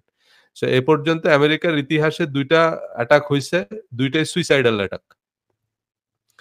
হ্যাঁ, কারণ হচ্ছে আমেরিকা অ্যাটাক করে আপনি ফিরতে পারবেন না। পার্ল হারবার অ্যাটাক করছে জাপানিরা, সেটাও কিন্তু সুইসাইডাল অ্যাটাক ছিল। আবার এই যে টুইন টাওয়ার অ্যাটাক যেটা, সেটাও কিন্তু সুইসাইডাল অ্যাটাক। কারণ আমেরিকার মেইনল্যান্ডে এখন পর্যন্ত ঐরকম কোনো কনভেনশনাল অ্যাটাক হয়নি। এর কারণ হচ্ছে যেটা, সেটা হচ্ছে আমেরিকাকে এইভাবে আক্রমণ করা প্রায় অসম্ভব। এবং এটার কারণ হচ্ছে তার জিওগ্রাফি।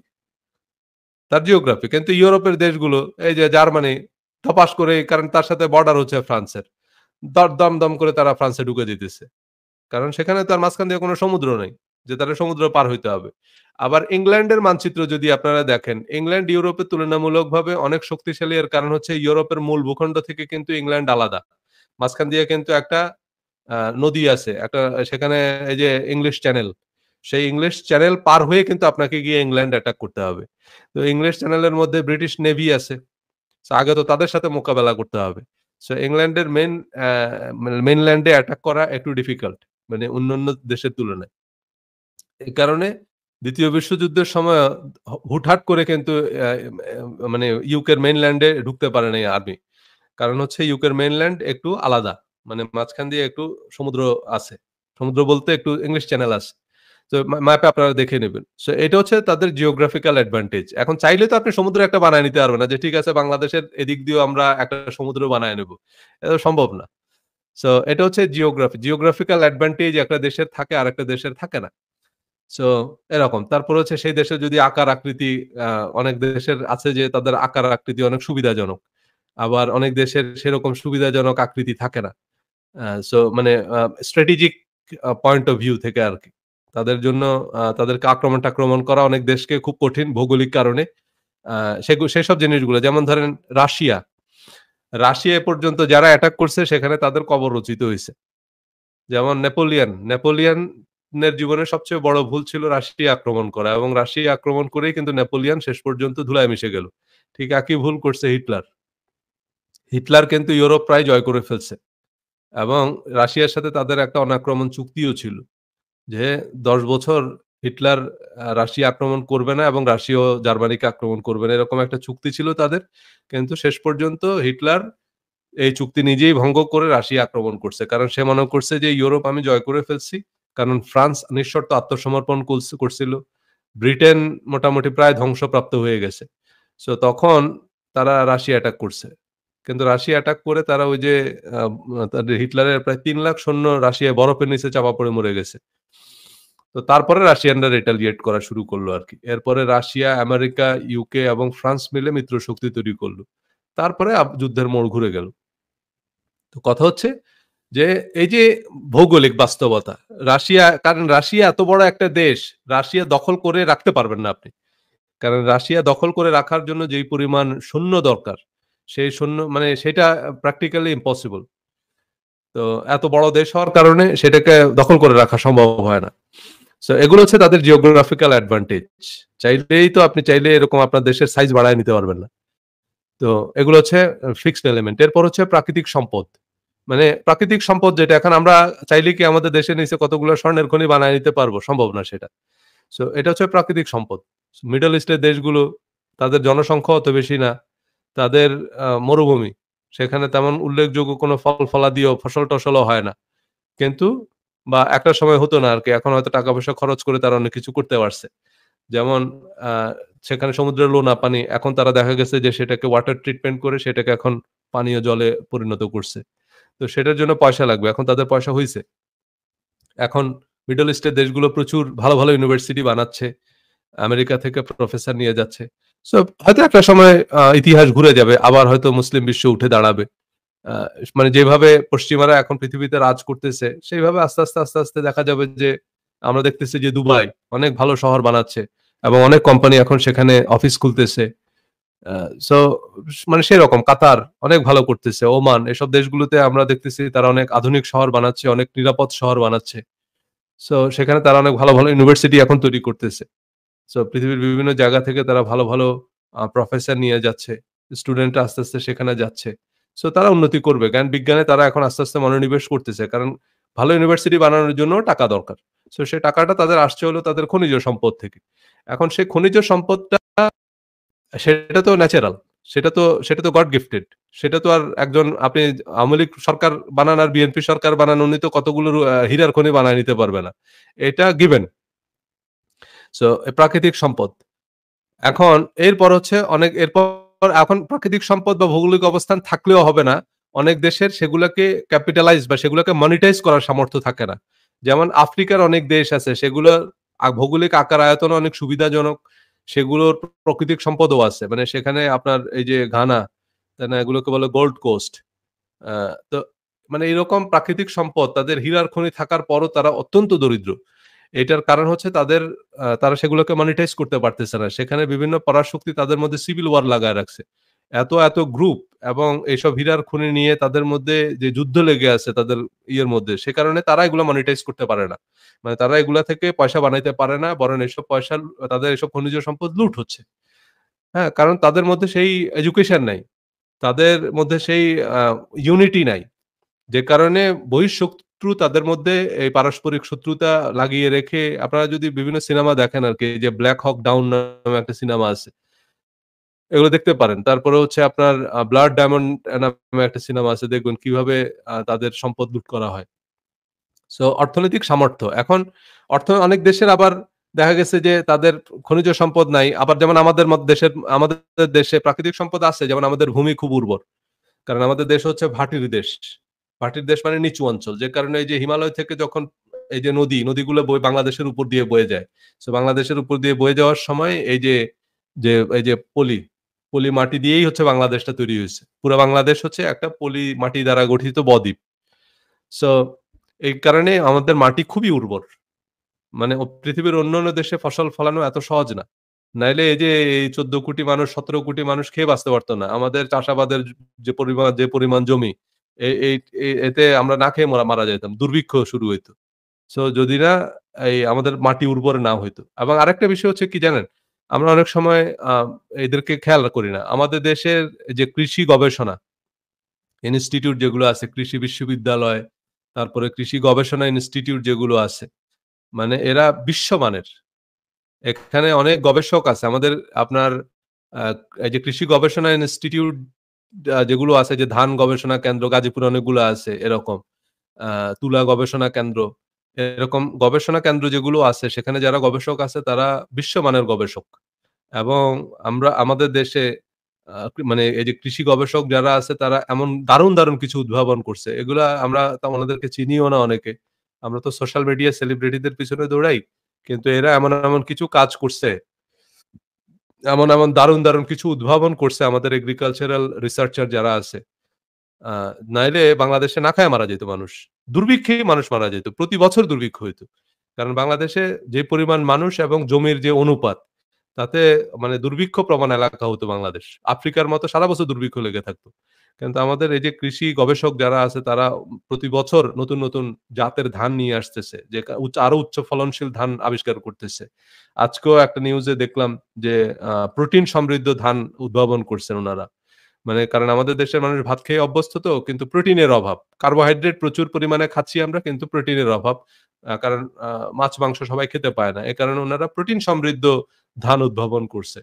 যে তাহলে ওই ভাতটা খেলে তার কার্বোহাইড্রেটের পাশাপাশি প্রোটিনের যে আ অভাব সেটাও পূরণ হবে। তাহলে দেখেন উনাদের দুর্দান্ত কিছু গবেষণা আছে। সো সেটা করতেছে। সো এরকম ধান উৎপাদন বা এখন কৃষিজ এসব উৎপাদন সেগুলোকে দিয়ে যদি আমরা আবার অর্থনৈতিক সামর্থ্যের জন্য আমাদের আবার ইন্ডাস্ট্রিয়াল ক্যাপাবিলিটি থাকতে হবে। অনেক দেশের কৃষি পণ্য আছে ঠিকই। কিন্তু সেগুলাকে আমরা ইন্ডাস্ট্রিয়াল প্রোডাক্ট এ পরিণত করতে পারি না। আমাদের সেই ইন্ডাস্ট্রিয়াল ক্যাপাসিটি নাই। কিন্তু অন্যান্য দেশ হচ্ছে কি যেমন চায়না। চায়নার আবার ইন্ডাস্ট্রিয়াল ক্যাপাসিটি আছে। তারা তাদের এগ্রিকালচারাল যেসব মানে একে তো কৃষি পণ্য আছে বাট সেগুলোকে দিয়ে তারা আবার ইন্ডাস্ট্রিয়াল প্রোডাক্ট তৈরি করে। ইন্ডাস্ট্রিয়াল প্রোডাক্ট তৈরি করে সেগুলো তারা বহির্বিশ্বে বিক্রি করতেছে।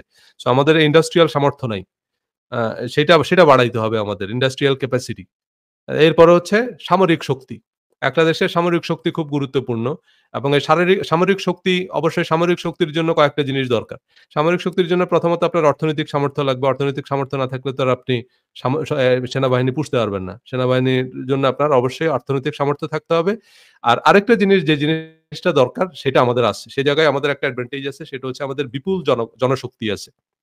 যেমন দেখেন মিডল ইস্টের যে দেশগুলো, মিডল ইস্টের দেশগুলোর তাদের অর্থনৈতিক সামর্থ্য আছে।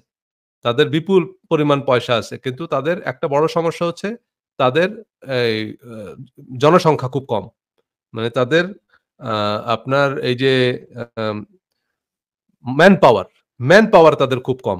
এবং এই ম্যান পাওয়ার কম হওয়ার কারণে যেটা হয় সেটা হলো আ তাদের খুবই দুর্বল আর্মি। যেমন সৌদি আরবে। সৌদি আরবের জনসংখ্যা আপনি এই ইন্টারনেটে যা দেখবেন বাস্তবে সৌদি আরবের জনসংখ্যা তার ৩ ভাগের ১ ভাগ। তো সেখানে তো একদম অ্যাবসোলিউট মনার্কি যে কারণে মিডিয়ার কোনো স্বাধীনতা নাই এবং তারা হচ্ছে তাদের জনসংখ্যা ৩ গুণ করে পাবলিশ করছে আরকি।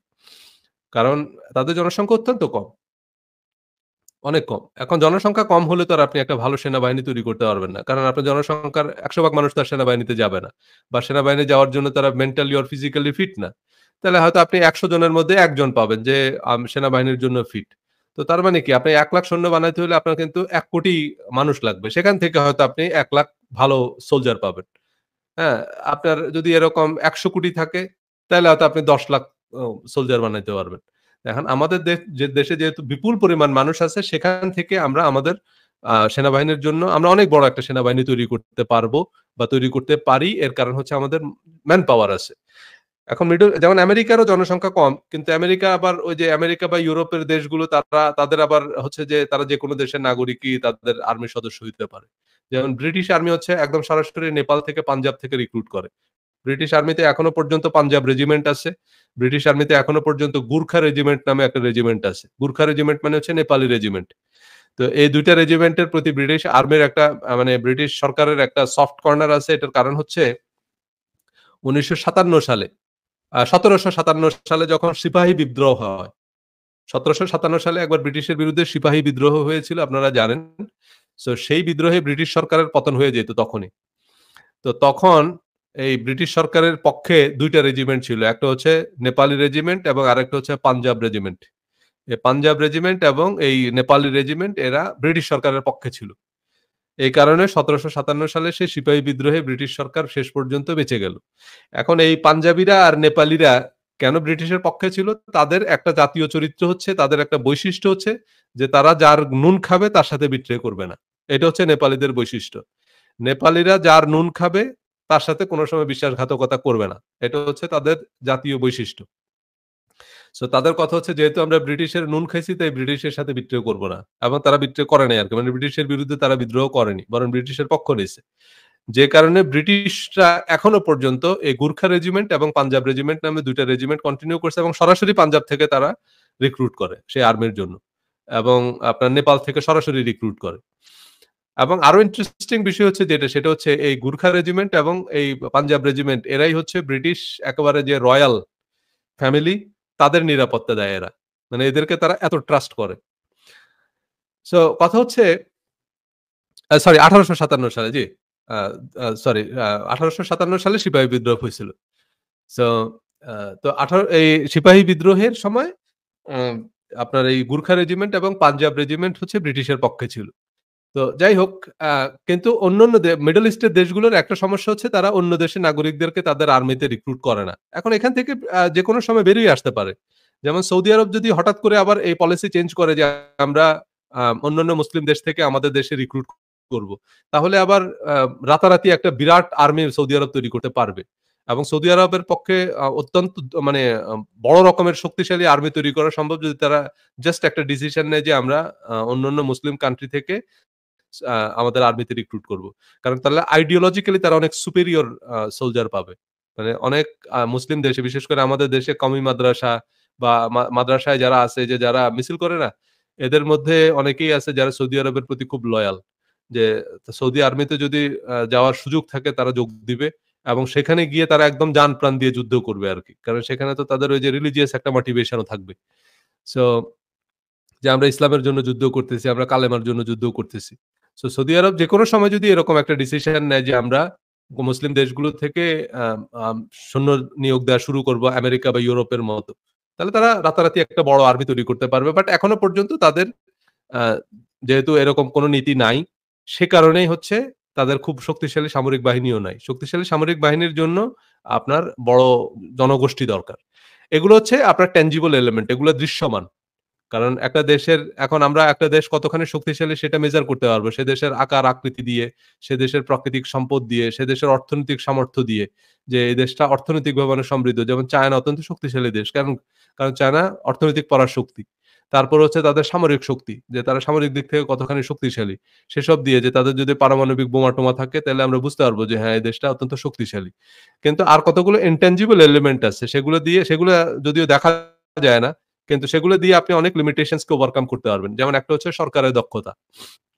এখন সরকারের দক্ষতা এই প্রসঙ্গে আমি একটু আ জাস্ট ডিসকাস করতেছি। Don't take it politically. Uh এটা কেউ পলিটিক্যালি নিবেন না। এটাকে কেউ আওয়ামী লীগ, বিএনপি সেইভাবে নিবেন না। আ আমি এভাবে বলতেছি যেমন আমাদের দেশে অনেকেই বলে যে দেশে তো গণতন্ত্র নাই। অত্যন্ত খাঁটি কথা। দেশে গণতন্ত্র নাই। যেসব ভোট-টোট হচ্ছে এগুলা আ আপনার আ আ ইয়েতেও হয়, নর্থ কোরিয়াতেও হয়। নর্থ কোরিয়াতেও এরকম ভোট হয়। তাই না? আমরা এই যে এরশাদ সরকার যখন ক্ষমতায় ছিল তখনও ভোট হতো। হা, না ভোট হতো। এবং আমরা ভোট দিতাম। খুব ফুর্তি। আমাদের তখন বয়স হয় নাই। তারপরেও আমরা ভোট দিতাম। সো এরকম ভোট হয়। এরকম এগুলা ওইভাবে অংশগ্রহণমূলক বা এগুলো গণতন্ত্র না। এ কথা সত্য। কিন্তু কথা হচ্ছে যেটা সেটা হচ্ছে যে গণতন্ত্রই কি ভালো সরকার ব্যবস্থা সবসময়? না।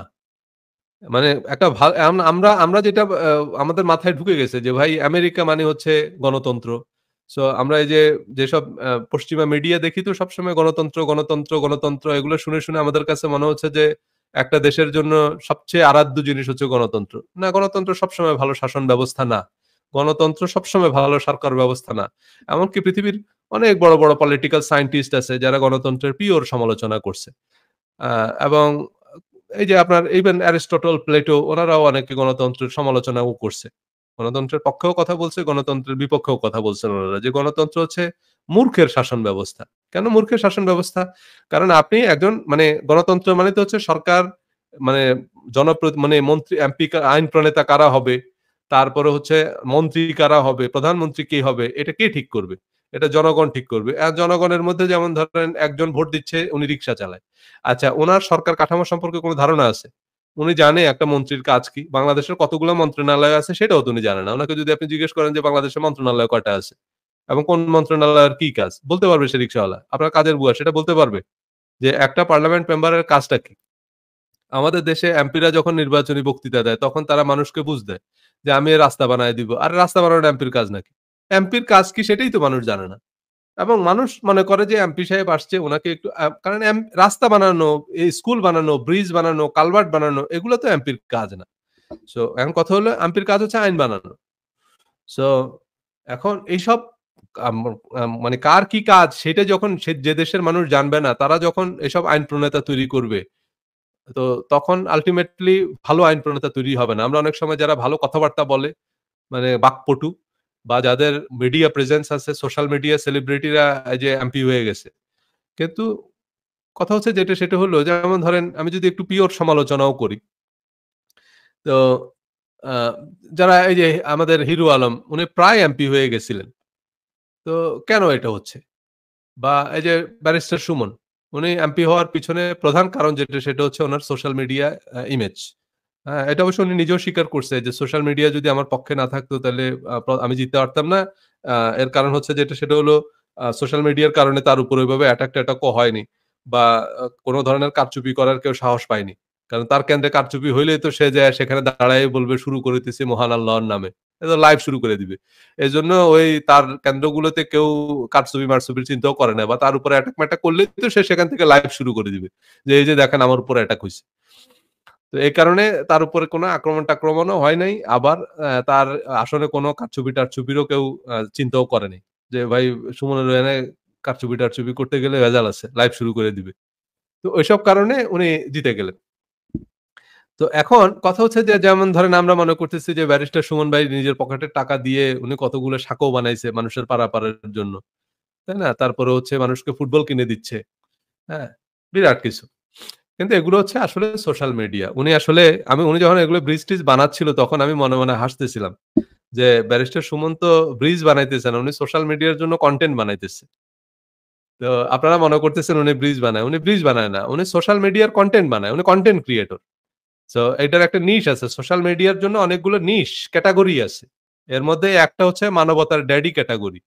এই ক্যাটেগরিতে একেকজন একেক কিছু আছে সোশ্যাল মিডিয়ায় ডেইলি ব্লগ, কিছু আছে পলিটিক্যাল ক্যাটেগরি, কিছু আছে রিলিজিয়াস ক্যাটেগরি। এর মধ্যে একটা ক্যাটেগরি হইতেছে আপনার সোশ্যাল ওয়ার্ক ক্যাটেগরি। এগুলো এই ধরনের ভিডিওর একটা একটা গ্রুপ আছে। এটা একটা নিশ। সো সেই নিশে উনি মেইনলি কনটেন্ট বানায়। এইরকম কনটেন্ট ক্রিয়েটর সারা পৃথিবীতে আছে। এদের কাজই আপনার সবচেয়ে বড় এইলো হইলো আপনার এই যে মিস্টার বিস্ট। ওরা এরকম বিভিন্ন জায়গা থেকে তারা এরকম গিভঅ্যাও করে। মানুষকে ডোনেট করে। যে হোমলেসদেরকে আমরা আজকে ১,০০০ বার্গার ডিস্ট্রিবিউট করব। এটা তার কনটেন্ট ভিডিও। ১,০০০ বার্গার বানাচ্ছে এরপরে রাস্তায় বের হয়ে তারা হোমলেস যারা আছে তাদেরকে খাবার দিতেছে। এটা তাদের কনটেন্ট। এটা তাদের ভিডিও। এইভাবে বাংলাদেশে অনেকে কনটেন্ট তৈরি করতেছে। হ্যালো? আচ্ছা, একজন বলতেছেন যে সাউন্ড নাই YouTube থেকে। YouTube এ যারা শুনতেছেন একটু বলবেন কি যে সাউন্ড কি শোনা যাচ্ছে কিনা?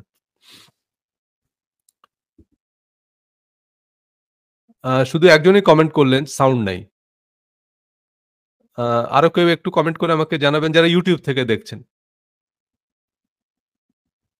সাউন্ড ওকে, ওকে। তাহলে ওনার সম্ভবত আ আ কোন কারণে প্রবলেম হচ্ছে। আপনি একটু আপনার সিস্টেমটা চেক করেন। জি, ওকে। তো কথা হচ্ছে যেটা সেটা হলো এই যে এখন আমরা মিডিয়ায় কারো একটু সুন্দর কথা বলা দেখেই আমরা মনে করি যে আরে বাপরে বাপ! উনারে ভোট দিয়ে দিই। আবার অনেকে আছে উনার চেহারা সুন্দর, উনারে ভোট দিয়ে দাও। তারপরে ভাই উনি আমার সাথে সুন্দর করে হ্যান্ডশেক করছে। ভাই এই আপনার সাথে সুন্দর করে হ্যান্ডশেক করা বা আপনার বাড়িতে গেল, আপনার সাথে কোলাকুলি করল, এইসব দিয়ে তো আর আপনি কারণ আপনি একজনকে একটা কাজ এটা একটা দায়িত্ব, এটা একটা রেসপনসিবিলিটি। আপনি তাকে সেই কাজের জন্য নিয়োগ করতেছেন।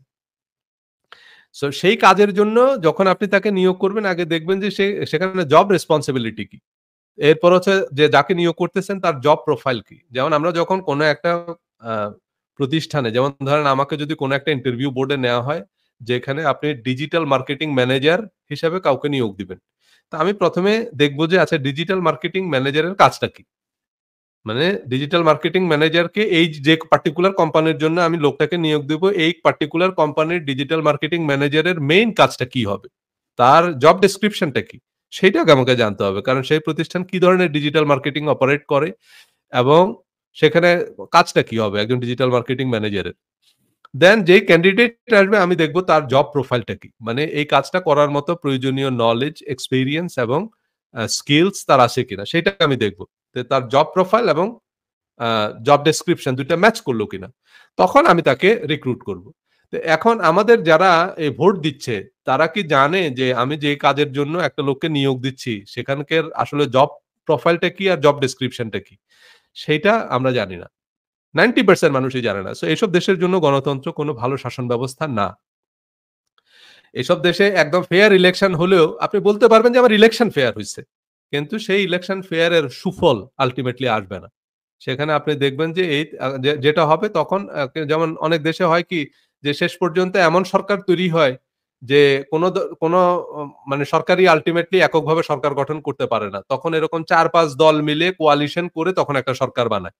মানে এই দল থেকে ১০ জন এমপি হইছে, ওই দল থেকে ৫ জন এমপি হইছে। তখন এই সবাই মিলে একটা সরকার বানায় এবং তখন তাদের মধ্যে এই দর কষাকষি কোনো একটা আইন তারা বানাইতে পারে না ঠিকমতো।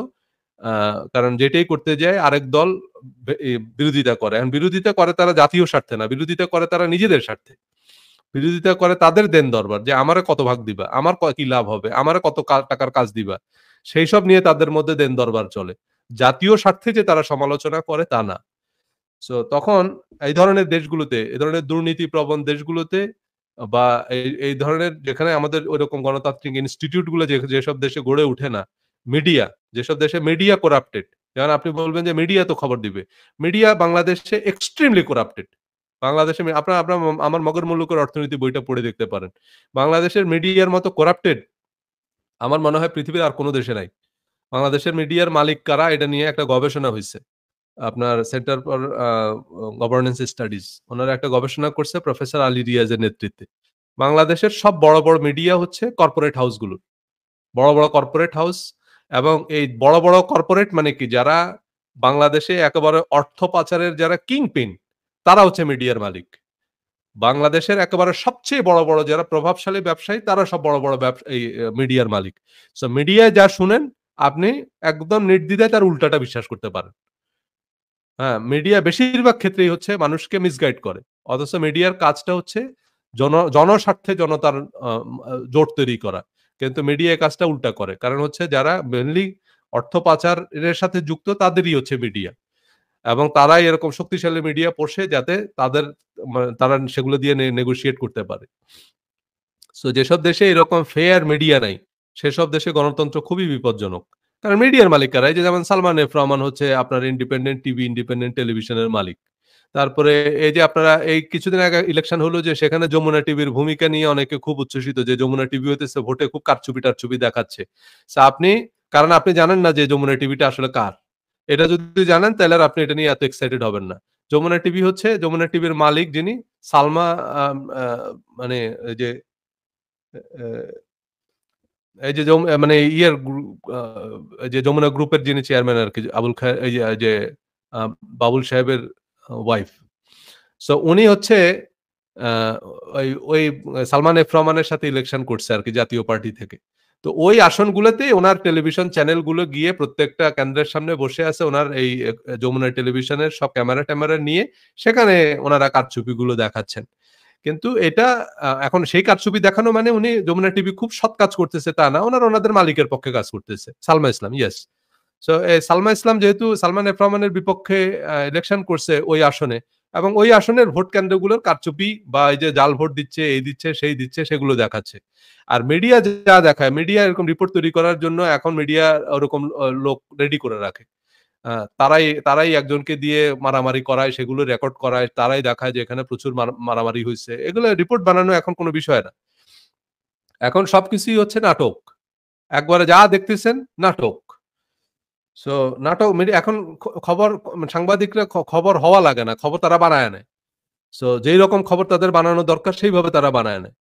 সো কথা হচ্ছে আ এই মানে সত্যিকার এইসব ভোজবাজদের কারণে আল্টিমেটলি আপনি সত্যিকারের মানুষ যারা সত্যিকারের যাদের কোয়ালিটি আছে তারা কেউ রাজনীতিতে ভালো করতে পারবে না। যেমন ধরেন এই যে সালমা ইসলামের কথাই যদি আমি বলি। ধরেন যমুনা গ্রুপের উনি মালিক। এখন এই সালমা ইসলাম উনার নামের আগে লেখে অ্যাডভোকেট। কিন্তু উনি কোথায় কবে অ্যাডভোকেট ছিল কেউ জানে না। খোঁজ নিয়ে দেখেন। না টাকা হলে এরকম অ্যাডভোকেট পদবিও কেনা যায়। টাকা হলে উনি সম্পাদক, উনি যুগান্তরের সম্পাদক ছিল। কিন্তু আপনি কোন একজন সাংবাদিককে জিজ্ঞেস করবেন যে উনি কোথায় কবে কোন পত্রিকায় সাংবাদিকতা করছে। যে উনি শুরুতেই সম্পাদক হয়ে বসছে। সম্পাদক কারণ উনি পত্রিকার মালিক। তো উনি পত্রিকার মালিক যদি হয় উনি সম্পাদক হবেন।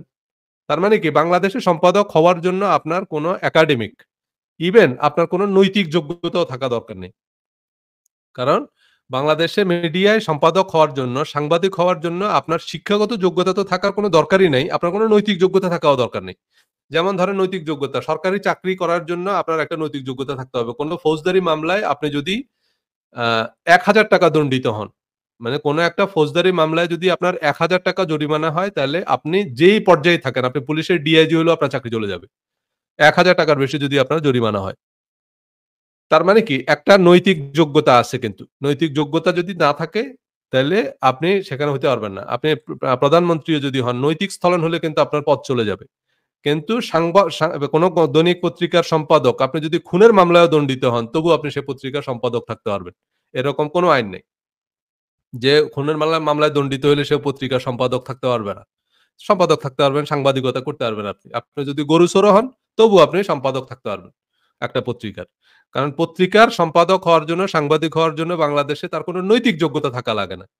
এবং এই কারণে এইসব সাংবাদিকদের কাছ থেকে আমরা এই খবরগুলো পাই। এরা চোরকে সাধু বানায়, সাধুকে চোর বানায়।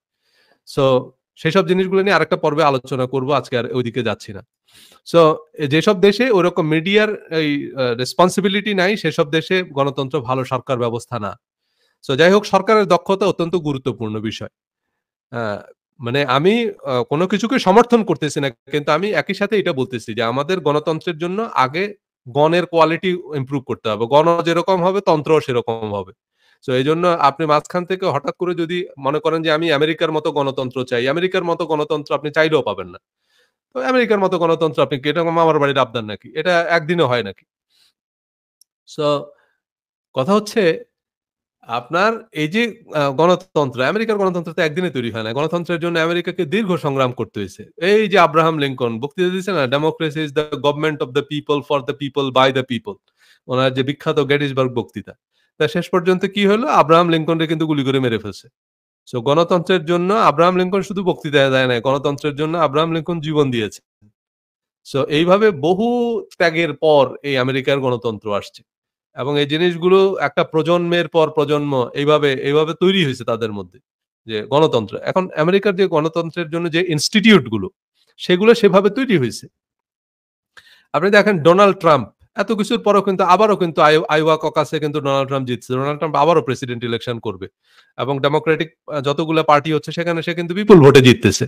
এখন মিডিয়ায় যত সমালোচনাই হোক, মিডিয়া সমালোচনা করবে, করুক। কিন্তু আদালতের কাজ করবে। যদিও আদালতের এসব বিচারপতি ডোনাল্ড ট্রাম্পের নিয়োগ দেয়া। কিন্তু তারাও কিন্তু ডোনাল্ড ট্রাম্পের পক্ষে রায় দেয়নি। সো কথা হচ্ছে এই যে ইনস্টিটিউট গুলো, এই যে কোর্টের মতো চলবে, নির্বাচন কমিশনের মতো চলবে। এই যে প্রতিষ্ঠানগুলো, এই প্রতিষ্ঠানগুলো এই যে একজন কমেন্ট একটা কষিয়ে বসিয়ে দিলেন পারভিন সুলতানা, কি যে বলেন বাংলাদেশে গণতন্ত্রের দরকার নাই, যত সব ফালতু কথা। হ্যাঁ, উনি আমার আলোচনা শুনেনি নাই। আমি কোথায় বললাম যে বাংলাদেশে গণতন্ত্রের দরকার নেই? বাংলাদেশে এই যে এরকম আন্দাজে যখন কথা বলবেন, আপনাদের গণতন্ত্র পক্ষে থাকায় না থাকায় কোনো সুবিধা নাই। আমি কখনো এই কথা বলিনি যে বাংলাদেশে গণতন্ত্র নাই, দরকার নেই। আমি যে কথা বলতে চাচ্ছি আপনাকে, সেটা আগে বুঝেন। এবং আমার এটা রাজনৈতিক দৃষ্টিকোণ থেকেও আমি আলোচনা করতেছি না। আমি সরকারের যে কাঠামো সেটা নিয়ে কথা বলতেছি। যে একটা ভালো সরকারের জন্য আগে জনগণ, যে দেশের জনগণ এবং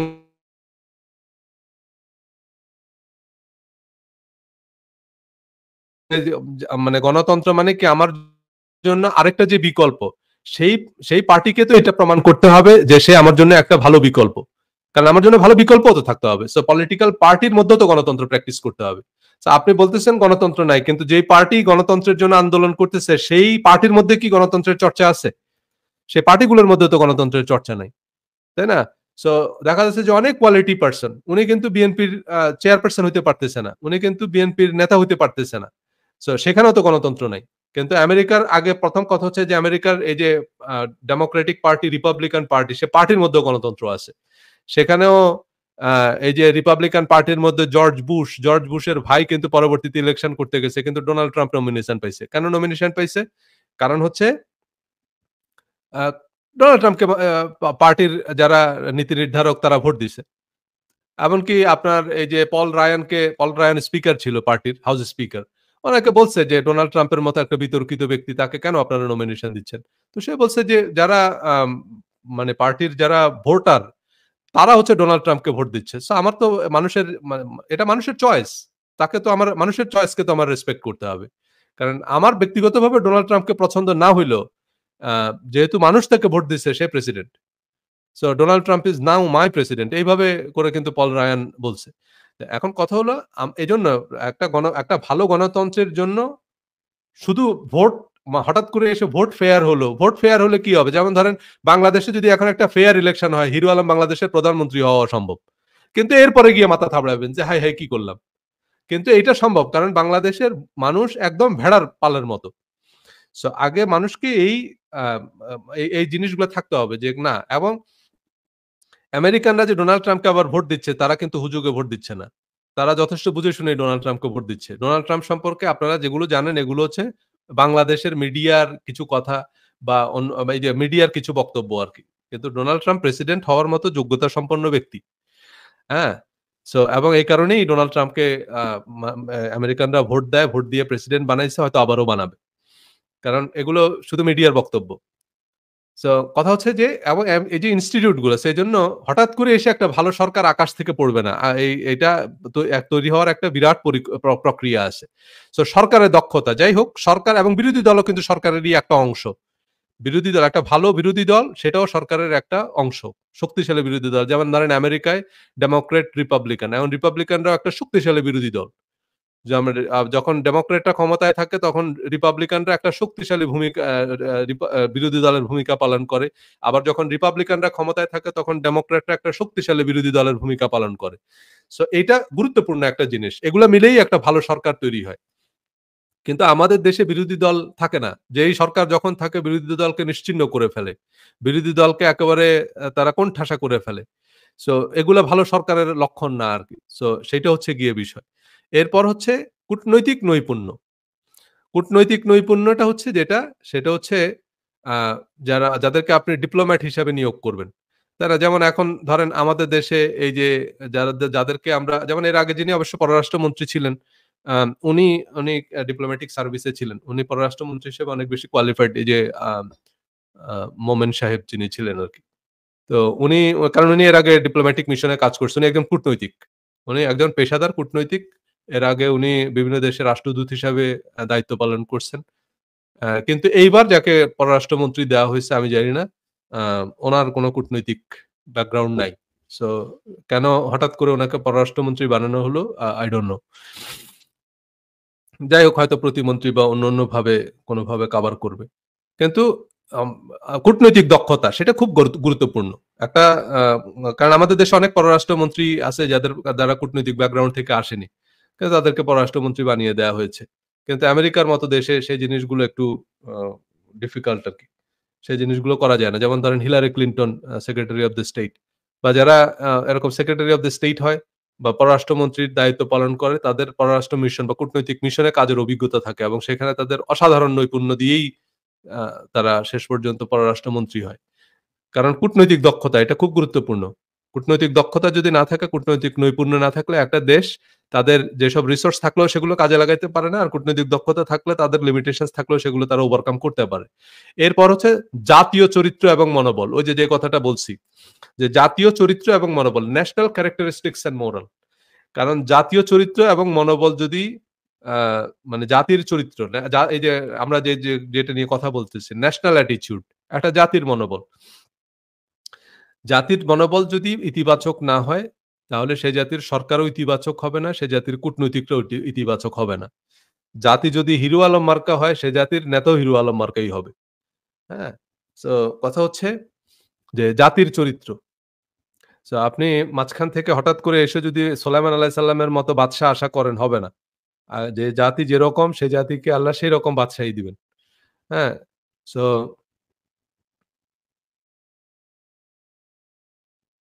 উনি সাবেক পররাষ্ট্র প্রতিমন্ত্রী ছিলেন। আ কে সাবেক পররাষ্ট্র প্রতিমন্ত্রী ছিল? এখন তো পররাষ্ট্রমন্ত্রী মনে হয় এবার করা হইছে হাসান মাহমুদকে। উনি আগে তথ্যমন্ত্রী ছিলেন। আ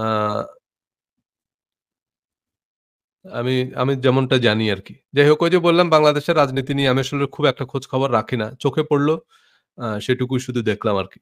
তো যাই হোক এর আগে যেমন দীপু মনি একসময় পররাষ্ট্রমন্ত্রী ছিলেন। কিন্তু উনি তো ডাক্তার। উনি পড়াশোনা করছেন ডাক্তারি, এরপরে হচ্ছে পররাষ্ট্রমন্ত্রী হলেন, এরপর উনি আবার শিক্ষামন্ত্রী হলেন। কিন্তু উনি তো পররাষ্ট্র অ সাথে মানে কূটনৈতিক আ মিশনের কেউ ছিলেন না। সো যাই হোক নরমালি পররাষ্ট্র ও আচ্ছা তথ্যমন্ত্রী হওয়ার আগে কোন এক সময় পররাষ্ট্র প্রতিমন্ত্রী ছিলেন। যাই হোক আ হতে পারেন আরকি। তো কথা হচ্ছে মানে কূটনৈতিক দক্ষতা যদি একজন মানুষের না থাকে, কূটনৈতিক মিশন এবং আমাদের কূটনৈতিক মিশনে একটু অচলাবস্থাও চলতেছে। কূটনৈতিক মিশনে মানে অনেকদিন ধরে অনেকের প্রমোশন-টমোশন আটকে আছে। কারণ হচ্ছে এটা হচ্ছে গণতন্ত্র না থাকার অসুবিধা আরকি। মানে গণতান্ত্রিক চর্চা-টর্চা না থাকলে হয় কি ইনস্টিটিউশন গুলো নষ্ট হয়ে যায়। আমাদের যে আ মানে সরকারের যে ইনস্টিটিউশন গুলো সেগুলোতে বিভিন্ন রকমের সমস্যা তৈরি হয়। তখন দেখা যাচ্ছে যে আপনি কাউকে তো আসলে ট্রাস্ট করতে পারতেছেন না। নতুন কোনো একটা লোককে কিন্তু ট্রাস্ট করা যায় না যে এই লোক এসে সবকিছু উল্টাপাল্টা করে দিতে পারে। তখন ওই দেখবেন ঘুরায় ফিরায় অল্প কিছু লোক যারা একেবারে পরীক্ষিত, তাদেরকেই ঘুরায় ফিরিয়ে সেসব দায়িত্বে রাখা হয়। তো দেখা গেছে যে একজনকে আপনি অ্যাম্বাসেডর হিসাবে রাখতেছেন, তার মেয়াদ ৩ বছর, কিন্তু তারে আপনি গত ১৫ বছর ধরে ওই জায়গায় অ্যাম্বাসেডর বানায় রেখে দিছেন। কারণ হচ্ছে আপনি নতুন কাউকে ট্রাস্ট করতে পারতেছেন না। তাহলে তার নিচে পিছনে যারা আছে তাদের আর প্রমোশন হচ্ছে না। সো পররাষ্ট্র মন্ত্রণালয়েও একটা বড় রকমের অচল অবস্থা। অনেকদিন ধরে জট লেগে আছে। অনেকে রিটায়ারমেন্ট এর বয়স হয়ে গেছে, কিন্তু তাদেরকে আ হ্যাঁ, পদ দিয়ে দিচ্ছে যে তারা সচিব হয়ে যাচ্ছে। কিন্তু আল্টিমেটলি কাজ দিচ্ছে না আরকি। তাদেরকে ওরকম জায়গায় বসানো হচ্ছে না। তাই না? যেমন এখন এসপি, মানে এসপি নরমালি আগে হতো হলো আ মানে ৬৪ টা জেলায় ৬৪ জন এসপি থাকবে। এখন এসপি আছে হয়তো দেখা গেছে ৩০০ র মতো। তো এখন কারণ উনাকে জেলা দেওয়া হচ্ছে না। কিন্তু হয়তো উনাকে প্রমোশন দিয়ে দিচ্ছে। কিন্তু আগে তো এসপি মানে হচ্ছে উনি একটা জেলার হেড, পুলিশ সুপার হবেন উনি। কিন্তু এখন ঘটনাটা সেরকম না। সো এগুলোর কারণ হচ্ছে যেটা সেটা হচ্ছে কাউকে এসব দায়িত্ব দেয়া যায় না, কারণ ট্রাস্ট করা যায় না। আবার এটা অন্যান্য সরকারের সময়েও হয়। কারণ যখন আবার ঐরকম ২ পক্ষ মুখামুখি থাকে, সমান শক্তির থাকে, তখন এই ট্রাস্ট ইস্যু গুলো কাজ করে। তখনও দেখা যায় যে একবারে নিজেদের দলের যারা বোনাফাইড ঐরকম লোকদেরকে এসব জায়গায় বসানো হয়। সো আ এতে যে জিনিসটা হয় সেটা হচ্ছে ওই ইনস্টিটিউট গুলো তখন আর অতখানি শক্তিশালী থাকে না আরকি। কিন্তু আম আ এই যে এখন আমরা রাজনৈতিক পরিবেশ আমাদের মনোভাব তৈরিতে কি ভূমিকা রাখে? এখন যেই ধরনের পরিবেশে আমরা বেড়ে উঠবো। এখন ধরেন আমরা বাংলাদেশের রাজনৈতিক পরিবেশে বেড়ে উঠছি। সো আমরা সরকার বা আ বা এই যে রাষ্ট্রের আইন কানুন মেনে চলায় আমাদের আ যে মানসিকতা, কিন্তু আবার আরেকজন সুইজারল্যান্ডে বেড়ে উঠছে। সে কিন্তু কমপ্লিটলি ভিন্ন আরেকজন মানুষ। সে কিন্তু কমপ্লিটলি ভিন্ন রকম চিন্তা করে। কারণ হচ্ছে সে যেখানে বেড়ে উঠছে সেখানে আবার এরকম আওয়ামী লীগ বিএনপি নাই।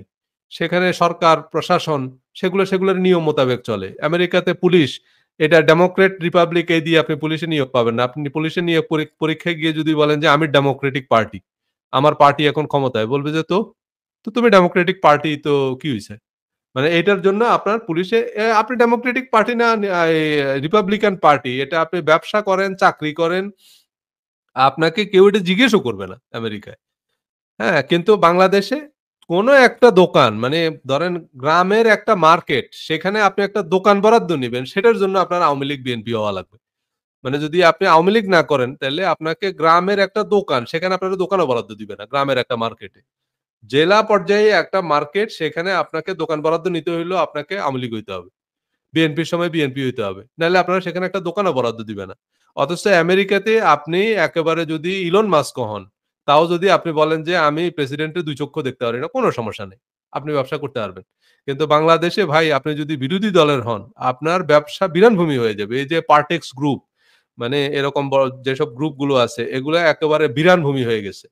কারণ এদেরকে নানান রকম মামলা হামলা দিয়ে দুদক এনবিআর, মানে এই যে যখন বিরোধী দল, মানে এই যে পার্টিক্স গ্রুপ, তারপর আব্দুল আউয়াল মিন্টুর যেসব ব্যবসা আছে, মানে দুদক এনবিআর এদেরকে, মানে এরা দিনে কয়টা নিঃশ্বাস নিবে আর কয়টা ফেলবে এটাও দুদক এনবিআর ঠিক করে দেয়।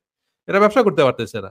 আবার ঠিক একই অবস্থা যখন বিএনপি সরকার ক্ষমতায় ছিল, তখন সালমান এফ রহমানের উপরে ঠিক এই একই রকম নির্যাতন চলছে। সালমান এফ রহমান তখন ব্যবসা করতে পারে না। এই কারণেই তার বেশিরভাগ ব্যবসা প্রতিষ্ঠান প্রায় দেউলিয়া হয়ে গেছে। এবং উনি ঋণখেলাপি হয়ে গেছে। ঋণখেলাপি কেন হয়ে গেছে? কারণ ব্যবসা করতে গেলে তো আপনার ব্যাংক থেকে ঋণ নিয়ে ব্যবসা করতে হবে। কিন্তু ঋণ পরিশোধ করতে পারে নাই। কারণ হচ্ছে তার ব্যবসা করতে পারে নাই। তারে ব্যবসা করতে দেয় নাই। তার সবকিছু ফ্রিজ-মিজ করে রাখছে। সে মাল ইম্পোর্ট করতে পারতেছে না। তাকে এলসি দিচ্ছে না। র ম্যাটেরিয়াল ইম্পোর্ট করতে পারতেছে না। যে কারণে ফ্যাক্টরি চলতেছে না। কর্মচারীদেরকে ছাঁটাই করে দিতে হচ্ছে। ব্যাংকের ঋণ দিতে পারতেছে না। কারণ হচ্ছে সরকার তাকে ব্যবসা করতে দিচ্ছে না। সো এই আওয়ামী লীগের যারা ব্যবসায়ী ছিল সে সময়, তারা ব্যবসা করতে পারেনি। তখন ব্যবসা করছে আবার ওই যে বিএনপির গিয়াস আল মামুন, এরকম কয়েকজন ছিল, এরা ব্যবসা করবে। মোসাদ্দেক আলী ফালু, এদেরই তখন টেলিভিশন অমুক-তমুক এই সেই সবকিছু এদের। সো আ এরপর যে জিনিসটা ঘটলো সেটা হলো আ এখন আবার এরা করতেছে আরকি। তো এইভাবে কিন্তু আমেরিকায় সেসবের কোনো বিষয় নাই। আমেরিকায় এরকম কোনো আপনি ডেমোক্রেটিক পার্টি না রিপাবলিকান পার্টি, এ নিয়ে আপনার কোনো সমস্যাই নেই। আপনারা কেউ এসে জিজ্ঞেসও করবে না। তারপরে এই যে আ মানে পুলিশ প্রশাসন, আপনার রাজনৈতিক সম্পৃক্ততা এখানে কোনো বিষয়ই নেই। আমরা জানিও না আমাদের এই অত্র অঞ্চলে মানে নিউ ইয়র্কে ডেমোক্রেটিক পার্টির নেতা কে? তার নামও আমরা জানি না। শুনিও নাই কোনোদিন। কোনোদিন কেউ এসে মানে কেউ শুনে নাই। এমনকি এই মুহূর্তে আপনার আমেরিকাতে হচ্ছে আপনার মানে যুক্তরাষ্ট্রীয় শাসন ব্যবস্থা। তার মানে নিউ ইয়র্ক এটা একটা স্টেট এবং নিউ ইয়র্ক স্টেট হচ্ছে স্বায়ত্তশাসিত একটা প্রদেশ। এই প্রদেশের আলাদা রাজধানী আছে। নিউ ইয়র্কের রাজধানী হচ্ছে আলবানি।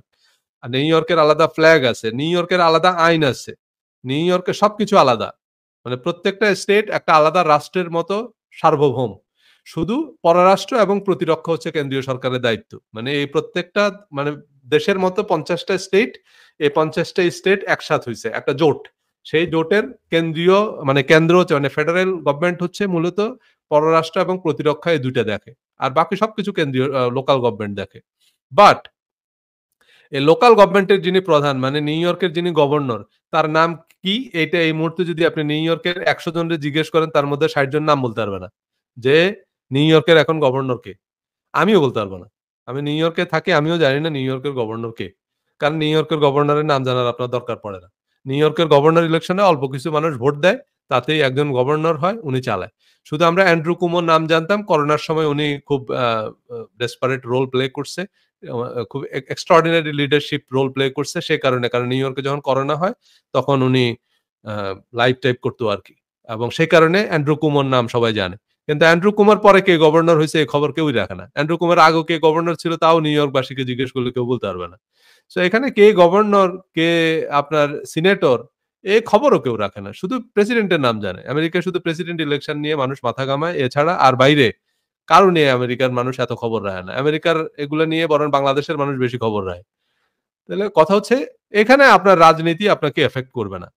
কিন্তু বাংলাদেশে যখনই আপনি ব্যবসা করতে যাবেন, তখন আপনাকে এই রাজনীতি এই আপনার এলাকায় একটা চা দোকান দিবেন। সেখানেও এখন আওয়ামী লীগের নেতাকে আপনার এগুলো খোঁজ রাখতে হবে, নাহলে আপনি করতে পারবেন না ব্যবসা। ব্যবসা করতে যাবেন এই বা বিএনপির সময় বিএনপির কারা আছে? তারা। তো তাদেরকে আপনার চাঁদা দিতে হবে, তারা এসে ফ্রি খাবে। এগুলা যদি না করতে পারেন তাইলে আপনি বাংলাদেশের কোন জায়গায় ব্যবসা করতে পারবেন না। সব জায়গায় কারো না কারো আ এ এ এল মানে নিয়ন্ত্রণাধীন। এটা উনার এরিয়া, এটা উনার এরিয়া, এটা উনার এরিয়া এভাবে এরিয়া ভাগ করা আছে। সে জায়গায় আপনি ব্যবসা করতে পারবেন না, সে জায়গায় আপনি চাকরি করতে পারবেন না। কিন্তু আমেরিকায় সেরকম না। এ কারণে আমরা যখনই একটা প্রফেশনাল এফোর্ট নেব, আমেরিকায় যখন নেব তখন আমি একভাবে চিন্তা করব। সেখানে আমার কিন্তু কে ডেমোক্রেটিক পার্টির লিডার, কে ক্যাডার এসব চিন্তাও করার দরকার নেই। এগুলা কিন্তু আমার সিলেবাসের মধ্যে নেই। কিন্তু বাংলাদেশে সবার আগে আমার এটা চিন্তা করতে হবে। যে এইটা যদি আমি না করি আমি ফুটপাতেও ব্যবসা করতে পারব না। পুলিশ এসে আমারে পিটায় উঠায় দিবে। কিন্তু আর আপনার যদি পলিটিক্যাল শেল্টার থাকে, সো কোন সমস্যা নেই। আপনি করতে পারবেন ব্যবসা। সো এই যে ব্যাপারগুলো, আ এগুলো হচ্ছে আমাদের মানে মনোভাব তৈরিতে এই জিনিসগুলো তৈরি হয়। যে নিয়ম মেনে এখানে হয় না। এখানে সবকিছুই আপনাকে পাকা পথে যেতে হবে। একটা ব্যবসার ট্রেড লাইসেন্স নিবেন, আপনাকে ঘুষ দিতে হবে। এই ঘুষ না দিয়ে ব্যবসা করতে পারবেন না। আপনি ওই যে বললাম কিতাবে যেভাবে ব্যবসা লেখা আছে যে ব্যবসা করতে গেলে এই করা লাগে। এই কিতাব পড়ে আপনি ব্যবসা করতে পারবেন না। এজন্য আমি একটা কিতাব লিখছি ওই যে বললাম মগের মুল্লুকের অর্থনীতি সেটা আগে পড়বেন।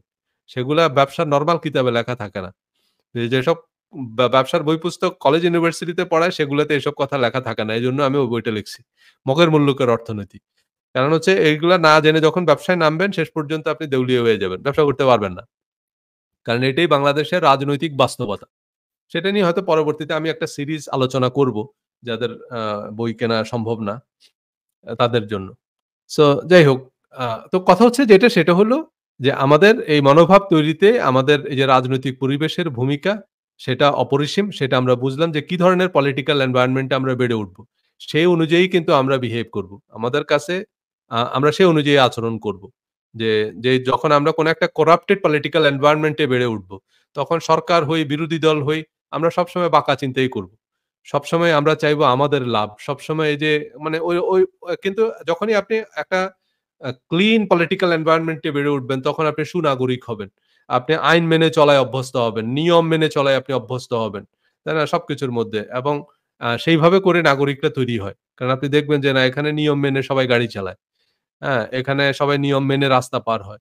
সো এখানে এবং আমাদের দেশ থেকেও যখন একটা মানুষ ধরেন বাংলাদেশে যে মানুষটা রাস্তায় ময়লা ফেলতো, যে মানুষটা বাংলাদেশে কোনো আইন মানত না, সেই মানুষটাই যখন সিঙ্গাপুরে যাচ্ছে, ১ম দিন থেকেই কিন্তু সে সব আইন মেনে চলে। কারণ সে দেখতেছে যে এখানে সবাই আইন মেনে চলে। সো এখানে সবাই সবকিছু নিয়ম মোতাবেক হয়। যেমন আমেরিকায় আপনি একটা ড্রাইভিং লাইসেন্স পাবেন। আপনি কাউকে যদি জিজ্ঞেস করেন যে, "ভাই এখানে ড্রাইভিং লাইসেন্স পাইতে গেলে কত টাকা ঘুষ দিতে হয়?" সে তাকায় থাকবে আপনার দিকে। বলবে, "কি বলে এটা? ঘুষ? ঘুষ দিয়ে কেমনে আপনি লাইসেন্স দিবেন? লাইসেন্স নেওয়ার জন্য আপনাকে কোন একটা ড্রাইভিং স্কুলে ভর্তি হইতে হবে। সেখানে আপনাকে থিওরিটিক্যাল লেসন নিতে হবে, দেন প্র্যাকটিক্যাল লেসন নিতে হবে। এরপরে আপনি একটা টেস্ট দিবেন। সেই টেস্টে পাস করার পরে আপনাকে একটা টেম্পোরারি লাইসেন্স দেয়া হবে। দেন আপনি এই যে একটা প্রক্রিয়া, সেই প্রক্রিয়ার ভিতর দিয়ে যাইতে হবে। আপনি প্রেসিডেন্ট হন আর প্রধানমন্ত্রী হন আর প্রধানমন্ত্রীর ছেলে হন। সবার জন্য একই নিয়ম। আপনাকে ড্রাইভিং লাইসেন্স পাইতে হইলে এই নিয়মেই যাইতে হবে। এই নিয়মের বাইরে হবে না। আপনি যদি একবারে জো বাইডেনের ছেলেও হন, তাও আপনার জন্য এই একই নিয়ম। একই নিয়মের কোনো ব্যতিক্রম নেই। So no matter who you are, আপনাকে এই নিয়মের ভিতর দিয়ে যেতে হবে। আপনি ব্যবসার জন্য লাইসেন্স নিবেন। আপনার যদি লাইসেন্সের ক্রাইটেরিয়া আপনি ফুলফিল করেন, আপনি যেই হন, যেই দলেরই হন, আপনাকে সরকার লাইসেন্স দিবে। সেটা ব্যাংকের লাইসেন্স হোক, বীমার লাইসেন্স হোক, যেই লাইসেন্সই হোক। কিন্তু আমাদের দেশে সেসব না। আমাদের দেশে ব্যাংকের লাইসেন্স কাকে দেওয়া হবে এটা সরকার ঠিক করে। তো এইসব লাইসেন্স গুলো দেওয়া হয় সব দলীয় বিবেচনায়। সো আ এখন এই যে হ্যাঁ, ঠিকই বলছেন। আমাদের ফিরোজ ভাই কমেন্ট করছে যে, "এদেশে ক্যান্টনমেন্টের ভিতরে কিন্তু সব সোজা।" দেখেন সারা দেশে কেউ ট্রাফিক আইন মানে না। কিন্তু ক্যান্টনমেন্টের ভিতরে যখন ঢুকবে তখন কিন্তু তীরের মতো সোজা। তাহলে কারণটা কি? কারণটা হচ্ছে সবাই মানে সবাই আমরা বুঝি যে ভাই এই এই জায়গার মধ্যে অনিয়ম করা যাবে না। সো যখনই সে বাংলাদেশ থেকে আমেরিকায় আসে তখন কিন্তু ঠিকই নিয়ম মেনে চলে। সো আমরা সব মানুষই আবার নিয়ম ভাঙে যদি দেখে যে নিয়ম ভেঙে পার পাওয়া যাবে। মানুষ মানে ন্যাচারালি মানুষ হচ্ছে খারাপ। ন্যাচারালি মানুষ খারাপ। এজন্য যারা ভালো কাজ করবে তাদেরকে রিওয়ার্ড দেওয়া হবে। কিন্তু মানুষের নেচার হচ্ছে মানুষ খারাপ। সব মানুষের মধ্যে কুপ্রবৃত্তি আছে। মানুষের মধ্যে একটা ইভিল ফোর্স আছে এবং সেটাই ডমিন্যান্ট। সো এজন্য আপনাকে একই সাথে আপনার এই ভিতরের যে ইবলিশ, ভিতরের যে শয়তান সেইটাকে হচ্ছে আপনার আগে দমন করতে হবে। তারপর হচ্ছে ভালো কাজটা আপনি করতে পারবেন। সো আপনার প্রধান কাজ হবে এই ইভিল ফোর্সটাকে দমন করা। সো মানুষ সহজে আইন মানতে চায় না। আইন মানানো মানুষকে দিয়ে খুব কঠিন। সো যখন ঐরকম একটা আইন মেনে চলার মতো একটা এনভায়রনমেন্ট দেখি আমরা, তখন মানুষ আইন মেনে চলে। তখন মানুষের মধ্যে তখন একটা করাপ্ট পারসন এর জন্য আইন মেনে চলাটা সহজ হয়। তাই না? দেখবেন রোজার দিন অনেক সময় হিন্দুরাও কিন্তু খায় না। কারণ দেখতেছে যে ভাই সবাই রোজা। আমি এখন খাবো? খারাপ দেখা যায়। তাই না?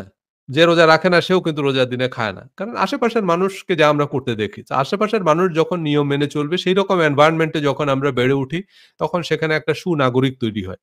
সো এজন্যই আমি আ আগেও বলছিলাম আর আগে আরেকদিন বলছিলাম। যেমন ধরেন আমি এবং আমার ছেলে, তাই না? আমি যদিও মনে করি সে আমার মতো। কিন্তু সে আমার মতো না। সে কমপ্লিটলি ভিন্ন আরেকজন মানুষ। কারণ সে একটা ভিন্ন পরিবেশে বেড়ে উঠছে। সে ভিন্ন একটা দেশে বেড়ে উঠছে। ভিন্ন একটা রাজনৈতিক এনভায়রনমেন্ট এ বেড়ে উঠছে। ভিন্ন একটা ধর্মীয় পরিবেশে বেড়ে উঠতেছে। সো সে তার সাথে যারা আছে সেখানে হয়তো মুসলিম ২-১ জন আছে। মানে পুরো ১০০ জন স্টুডেন্টের মধ্যে হয়তো ৩-৪ জন আছে মুসলিম বা ৫-৭ জন হইতে পারে। আর বাকিদের মধ্যে হিন্দু আছে। তার ফ্রেন্ডদের মধ্যে খ্রিস্টান আছে। তার ফ্রেন্ডদের মধ্যে জিউইশ আছে। তার ফ্রেন্ডদের মধ্যে ব্লাক আফ্রিকান আছে। আ তার ল্যাটিনো আছে। তার ফ্রেন্ডদের মধ্যে আপনার ইউরোপিয়ান আছে। তার ফ্রেন্ডদের মধ্যে অরিজিনাল আমেরিকান আছে।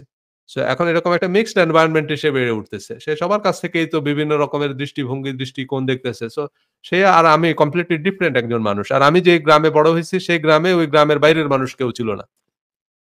সবাই একই ভাষায় কথা বলে, সবাই একই রকম পোশাক পরে, সবার চিন্তাভাবনা একই রকম। তাই না? আমরা যখন ছোটবেলায় তখন তো এত আ যোগাযোগ ব্যবস্থা এত ভালো ছিল না আমাদের ছোটবেলায়। আ মানে আমাদের আ গ্রামের বাড়ি থেকে ঢাকায় আসার জন্য ৩-৪ টা ফেরি পার হইতে হইতো। তারপরে ঢাকা। তো কেউ ঢাকায় যাওয়া মানে ২ দিন লাগতো। এখন তো দিনে গিয়ে দিনে ফেরা যায়। তাও আমরা দক্ষিণবঙ্গের মানুষ।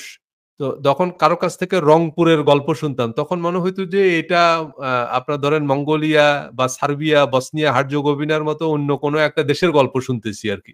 মানে রংপুরকে তখন মনে হইতো যে পৃথিবীর অপর প্রান্ত।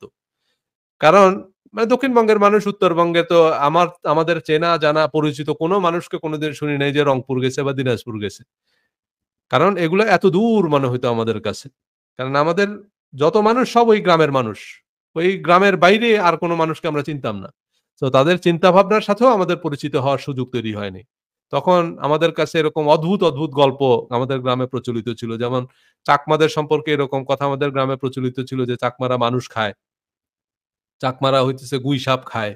তারা হলো মানে আফ্রিকার ওই যে বিভিন্ন আলিফ লায়লার মধ্যে আমরা বিভিন্ন দৈত্য দানব দেখতাম। আমরা তখন চাকমাদের সম্পর্কে, মারমাদের সম্পর্কে, গারোদের সম্পর্কে এরকম মনে করতাম। এরকম গল্প আমাদের গ্রামের মানুষ বলে বেড়াইত।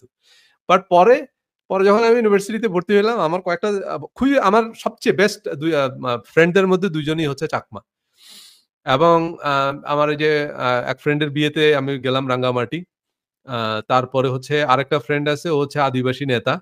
তো ও প্রায় জাতিসংঘের যে আদিবাসী সম্মেলন হয়, সম্মেলনে যোগ দেওয়ার জন্য সে নিউ ইয়র্ক আসে। তো নিউ ইয়র্ক আসলেই তার আ ওই সম্মেলনের বাইরে যেটুকু সময় থাকে সে আমার সাথেই থাকে। সো প্রতি বছরই আসে সে একবার। তো প্রতি বছর আসলেই তার একবারে রুটিন হইতেছে আমার সাথে থাকা। ওই ইয়ের পরে আরকি। তার অধিবেশনের পরে বাকি সময় সে আমার সাথে ঘুরে টুরে বেড়ায়। সো মানে 2 অফ মাই বেস্ট ফ্রেন্ডস এগুলো সব চাকমা। আ এবং এছাড়া ওদের সুবাদে আরো অনেক চাকমার সাথে আমার পরিচয় হইছে। পরে আমি দেখলাম যে এগুলো ডাহা মিথ্যা কথা। আমাদের গ্রামের মানুষ এই চাকমাদের সম্পর্কে যা বলে বেড়াইতো এগুলো সব ডাহা মিথ্যা কথা। দে আর অল নাইস পিপল এবং আমি পরে তাদের সাথে মিশে দেখলাম যে দারুণ সব এবং আমি বাংলাদেশে যদি কখনো যাই, ঐদিনও আমার এক ফ্রেন্ড মানে রাঙ্গামাটি থেকে ফোন করছে। তো ও আবার রাঙ্গামাটিতে একটা রিসর্ট করছে আরকি। তো আমি বললাম যে বাংলাদেশে যদি আমি যাই ঢাকার পরে আমার যে জায়গায় যাইতে হবে সেটা হচ্ছে রাঙ্গামাটি। রাঙ্গামাটি আমার যাওয়াই লাগবে। সো এইটা হচ্ছে গিয়ে বিষয়। অথচ রাঙ্গামাটিকে তখন আমাদের কাছে মনে হইতো যে এটা একটা দুর্গম জায়গা, এটা একটা রহস্যপুরী। মানে সেখানে গেলে তো জীবন নিয়ে ফেরা যাবে না, এরকম ধারণা ছিল। বা রংপুর-টংপুর এগুলা আমাদের কাছে একবার রহস্যপুরীর মতো মনে হইতো। কিন্তু যখনই আমি ইউনিভার্সিটিতে ভর্তি হইলাম, এবার আমার রুমের মধ্যেই একজন থাকে দিনাজপুর। এই তো। এই কালচারাল আ যে হারমোনিটা যখন আপনি আমেরিকায় আসবেন তখন এই যে মানুষের সাথে আমরা মিশতেছি। অন্যান্য মানুষদের সাথে। তো আমরা এজন্য ভিন্ন মানুষ। আমাদের চিন্তাভাবনায় পরিবর্তন আসে। যখন আমরা ভিন্ন এনভায়রনমেন্ট এ বেড়ে উঠি। সো আপনি দেখতেছেন হয়তো একই মানুষ। কিন্তু ভিতর ওই মানুষটা কিন্তু ভিন্ন আরেকটা মানুষ। এজন্যই ভিন্ন এনভায়রনমেন্ট এ আ আমাদের যাওয়া দরকার। এগুলো জীবনের অভিজ্ঞতা। তাই না? আমি বলবেন যে ভাই মানুষের থাকা, খাওয়া, পড়া এগুলোর জন্য তো আর বেশি কিছু লাগে না। আমি যদি আমার গ্রামের বাড়িতেও থাকতাম তো সেখানে আমার বাপ বাড়ি বানায় রাখছে। আমাদের সবারই একই কথা। সবার জন্যই একই কথা। সেখানে আমাদের বাড়ি আছে, বাড়ি ভাড়া দেয়া লাগে না। যে বাড়ি আছে সেখানে পুকুর আছে, আপনার মাছ কেনা লাগবে না, আপনার তরি-তরকারি, সবজি কিছুই কিনতে হবে না। সো এরপরে সেখানে বসে ইন্টারনেটেও যদি আপনি টুকটাক করেন, আপনার যেটুকু টাকা আরামসে মানে আমি আমার Facebook, YouTube থেকে তো আমি খুব বেশি ইনকাম করি না। বাট তারপরেও যা ইনকাম করি, মানে সেটা দিয়ে আমি রাজার হালে চলতে পারি আমার গ্রামের বাড়িতে যদি চলে যাই। সো কিন্তু কথা হচ্ছে যে সেটা হলো মানুষ একটা এনভায়রনমেন্ট। মানুষের জীবনের এই যে অভিজ্ঞতা। তো সেই গ্রামে তো আমার জীবনের আ মানে আ জি এক্সাক্টলি ফিরোজ ভাই বললেন আমাকে সাথে নিয়েন। হ্যাঁ, রাঙ্গামাটি খুব দারুণ জায়গা। রাঙ্গামাটি অত্যন্ত চমৎকার জায়গা। আ এবং মানে আমাদের যে চাকমারা আছে বা এই যে উপজাতিরা যারা আছে দারুণ মানুষ। আপনি যদি তাদের সাথে মিশেন, আপনি অবাক হবেন যে তাদের যে কালচার, তাদের যে হসপিটালিটি অসাধারণ। বিশেষ করে আ একটু যদি আপনি তাদের সাথে এখন কথা হলো আপনি যদি তাদের সাথে দুর্ব্যবহার করেন, তাহলে তো পৃথিবীর সব মানুষই আপনাকে সেই খারাপ আচরণটাই করবে আপনার সাথে। সেটা ভিন্ন বিষয়। কিন্তু ইউজুয়ালি আমাদের উপজাতি শ্রেণী যার কারণ তারা এমনিতেও ভালনারেবল। তারা এমনিতেই তো বিভিন্নভাবে সুবিধা বঞ্চিত, নানাভাবে তারা নির্যাতিত। সো আ তাদের তো আমাদের প্রতি অবিচার করার কোন সুযোগই নেই। কিন্তু আমাদের এই উপজাতি শ্রেণী সংখ্যায় কম হওয়ার কারণেই হয়তো সংখ্যায় বেশি হলে কিরকম হতো সেটা আমরা জানি না। বাট তারা খুবই দারুণ মানুষ। আপনার এই যে আমাদের উপজাতি যারা আছে আরকি চাকমা, মারমা বা গারো। গারো একজন আসছেন আমাদের ডিপার্টমেন্টেই পড়তো। খুব বিখ্যাত শিল্পী। মানে দারুণ শিল্পী আরকি উনি ক্লোজ আপ ওয়ান এ একবার একেবারে ১ম দিকে ছিল। নাম বললে চিনবেন আপনারা হয়তো। কিন্তু খুব সুন্দর গান গায় আরকি। দারুণ গান গায়। তো কথা হচ্ছে একই সাথে দারুণ মানুষও। তো কিন্তু কথা হচ্ছে ওই যে কথাটা বলতে চাচ্ছিলাম আরকি যে আমাদের গ্রামে যখন ছিলাম তখন এই উপজাতিদের সম্পর্কে আমাদের কাছে কিছু ভ্রান্ত ধারণা ছিল। এই একই ধারণা আমাদের আফ্রিকানদের সম্পর্কে ছিল। যে আফ্রিকান কালো যারা। কিন্তু আমেরিকায় আসার পর আমরা দেখলাম যে না, কালোদের মধ্যে আপনি যদি বিভিন্ন অফিসে যান দেখবেন কালোরা অনেক নাইস। মানে আফ্রিকান এই যে আমরা অনেক সময় বলি না যে আফ্রিকান জংলি। যে কালো মানে হচ্ছে আফ্রিকান জংলি। এরা মানুষ খায়, এরা মানে হিংস্র। না, একদমই মিথ্যা কথা। আপনি যদি কালোদের সাথে মেশেন, কালোরা অত্যন্ত ভালো মানুষ। আ এ আ আ এবং তাদের সাথে যদি আপনি ভালো বিহেভ করেন, কিন্তু কথা হলো আপনি যদি তাদেরকে খেপান তাহলে অবশ্যই কথা হলো কারণ তাদের শক্তি আছে। তাদের শক্তি আছে যে কারণে শক্তিতে তাদেরকে সাথে পারবেন না। একদম মাথার উপরে তুলে একটা আছাড় মারবে। যদি তার সাথে যদি তারা যদি আপনি খেপাইতে যান আরকি। সো কিন্তু কথা হচ্ছে তার সাথে যদি আপনি ভালো ব্যবহার করেন সে কিন্তু আপনার একবারে সেফগার্ড। মানে সেই বলেন আপনাকে দেখবেন যে সেফটি দিচ্ছে আরকি। আপনার জন্য ফাইট করবে। কিন্তু তাদের সাথে খাটানো যাবে না। এগুলা মাথায় এমনি একটু গরম থাকে। কিন্তু কথা হলো তাদের সাথে একটু তাদের ইয়েটা বুঝতে হবে। এটা হলো ইন জেনারেলি আরকি। আবার অনেক ব্লাকরা আছে অনেক নাইস।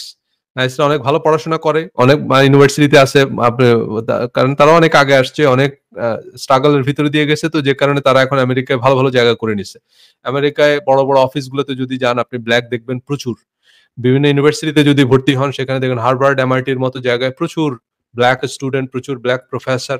সো ব্লাক মানেই হচ্ছে ঐরকম জংলি, অশিক্ষিত এরকম মনে করার কোনো কারণ নেই। ব্লাকরা এই যে বারাক ওবামা ব্লাক তো প্রেসিডেন্ট। এবং প্রচুর সিনেটর আছে, প্রচুর অ্যাক্টর আছে যে উইল স্মিথকে দেখতেছেন আপনারা, প্রচুর হলিউডের সিনেমা দেখতেছেন না, প্রচুর ব্লাক অ্যাক্টর দেখতেছেন আপনারা। এই যে মর্গান ফ্রিম্যান এরকম অনেক ব্লাক নায়িকা আছে অনেক অ্যাক্ট্রেস। সো সেগুলা দেখতেছেন। তো তার মানে কি ব্লাকরা পিছিয়ে নেই কিন্তু। ব্লাকরা অনেক আ এগিয়ে আছে আমেরিকায়। সো ব্লাক বলতে আমরা যেরকমটা মনে করি এরকম না। সো এনিওয়ে আমাদের এইসব পলিটিক্যাল এনভায়রনমেন্ট আমাদের মনোভাব তৈরিতে কি ভূমিকা রাখে সেটা নিয়ে আমরা আজকে আলোচনা করলাম। আলোচনা যদিও অনেক লম্বা হয়ে গেছে আমি ভাবছিলাম আজকে একটু কম আলোচনা করব ১ ঘন্টার কম। কারণ আজকে প্রচুর স্নো পড়ছে বাইরে। আ আমার স্টুডিও একদম সামনেও অনেক স্নো-টো পড়ে আছে। ঠান্ডাও এখানে প্রচুর। তো যাই হোক তারপরেও কথা বলতে, বলতে অনেক কথা হয়ে গেল। আপনারাও শুনছেন। যারা শেষ পর্যন্ত আছেন হ্যাঁ, শেষ পর্যন্ত যারা ছিলেন সবাইকে অসংখ্য ধন্যবাদ। আগামী সপ্তাহে আবার এই একই সময়ে আপনাদের সাথে দেখা হবে। আমরা আগামী সপ্তাহে কথা বলব হচ্ছে আ আমাদের মনোভাব তৈরিতে এই যে রাজনৈতিক পরিবেশ এবং এই যে আ আ যে রাজনৈতিক পরিবেশের যে ভূমিকাগুলো সেগুলো তো আমরা আলোচনা করলাম। আমরা আগামী ইতে বলব কাজের পরিবেশ। যে ওয়ার্ক এনভায়রনমেন্ট এ আমরা আ কাজ মানে কাজের যে পরিবেশ সেই পরিবেশের উপর আমাদের একটা মনোভাব তৈরি হয়। ওয়ার্ক এনভায়রনমেন্ট যদি পজিটিভ না হয়, তাহলে অনেক সময় ভালো একজন কর্মীও ভালো পারফর্ম করতে পারে না। আবার ওয়ার্ক এনভায়রনমেন্ট টা যদি খুব ইন্সপায়ারিং হয়, খুব মোটিভেটিং হয়, তাহলে অনেক সময় একটা খারাপ কর্মীও ভালো পারফর্ম করতে পারে।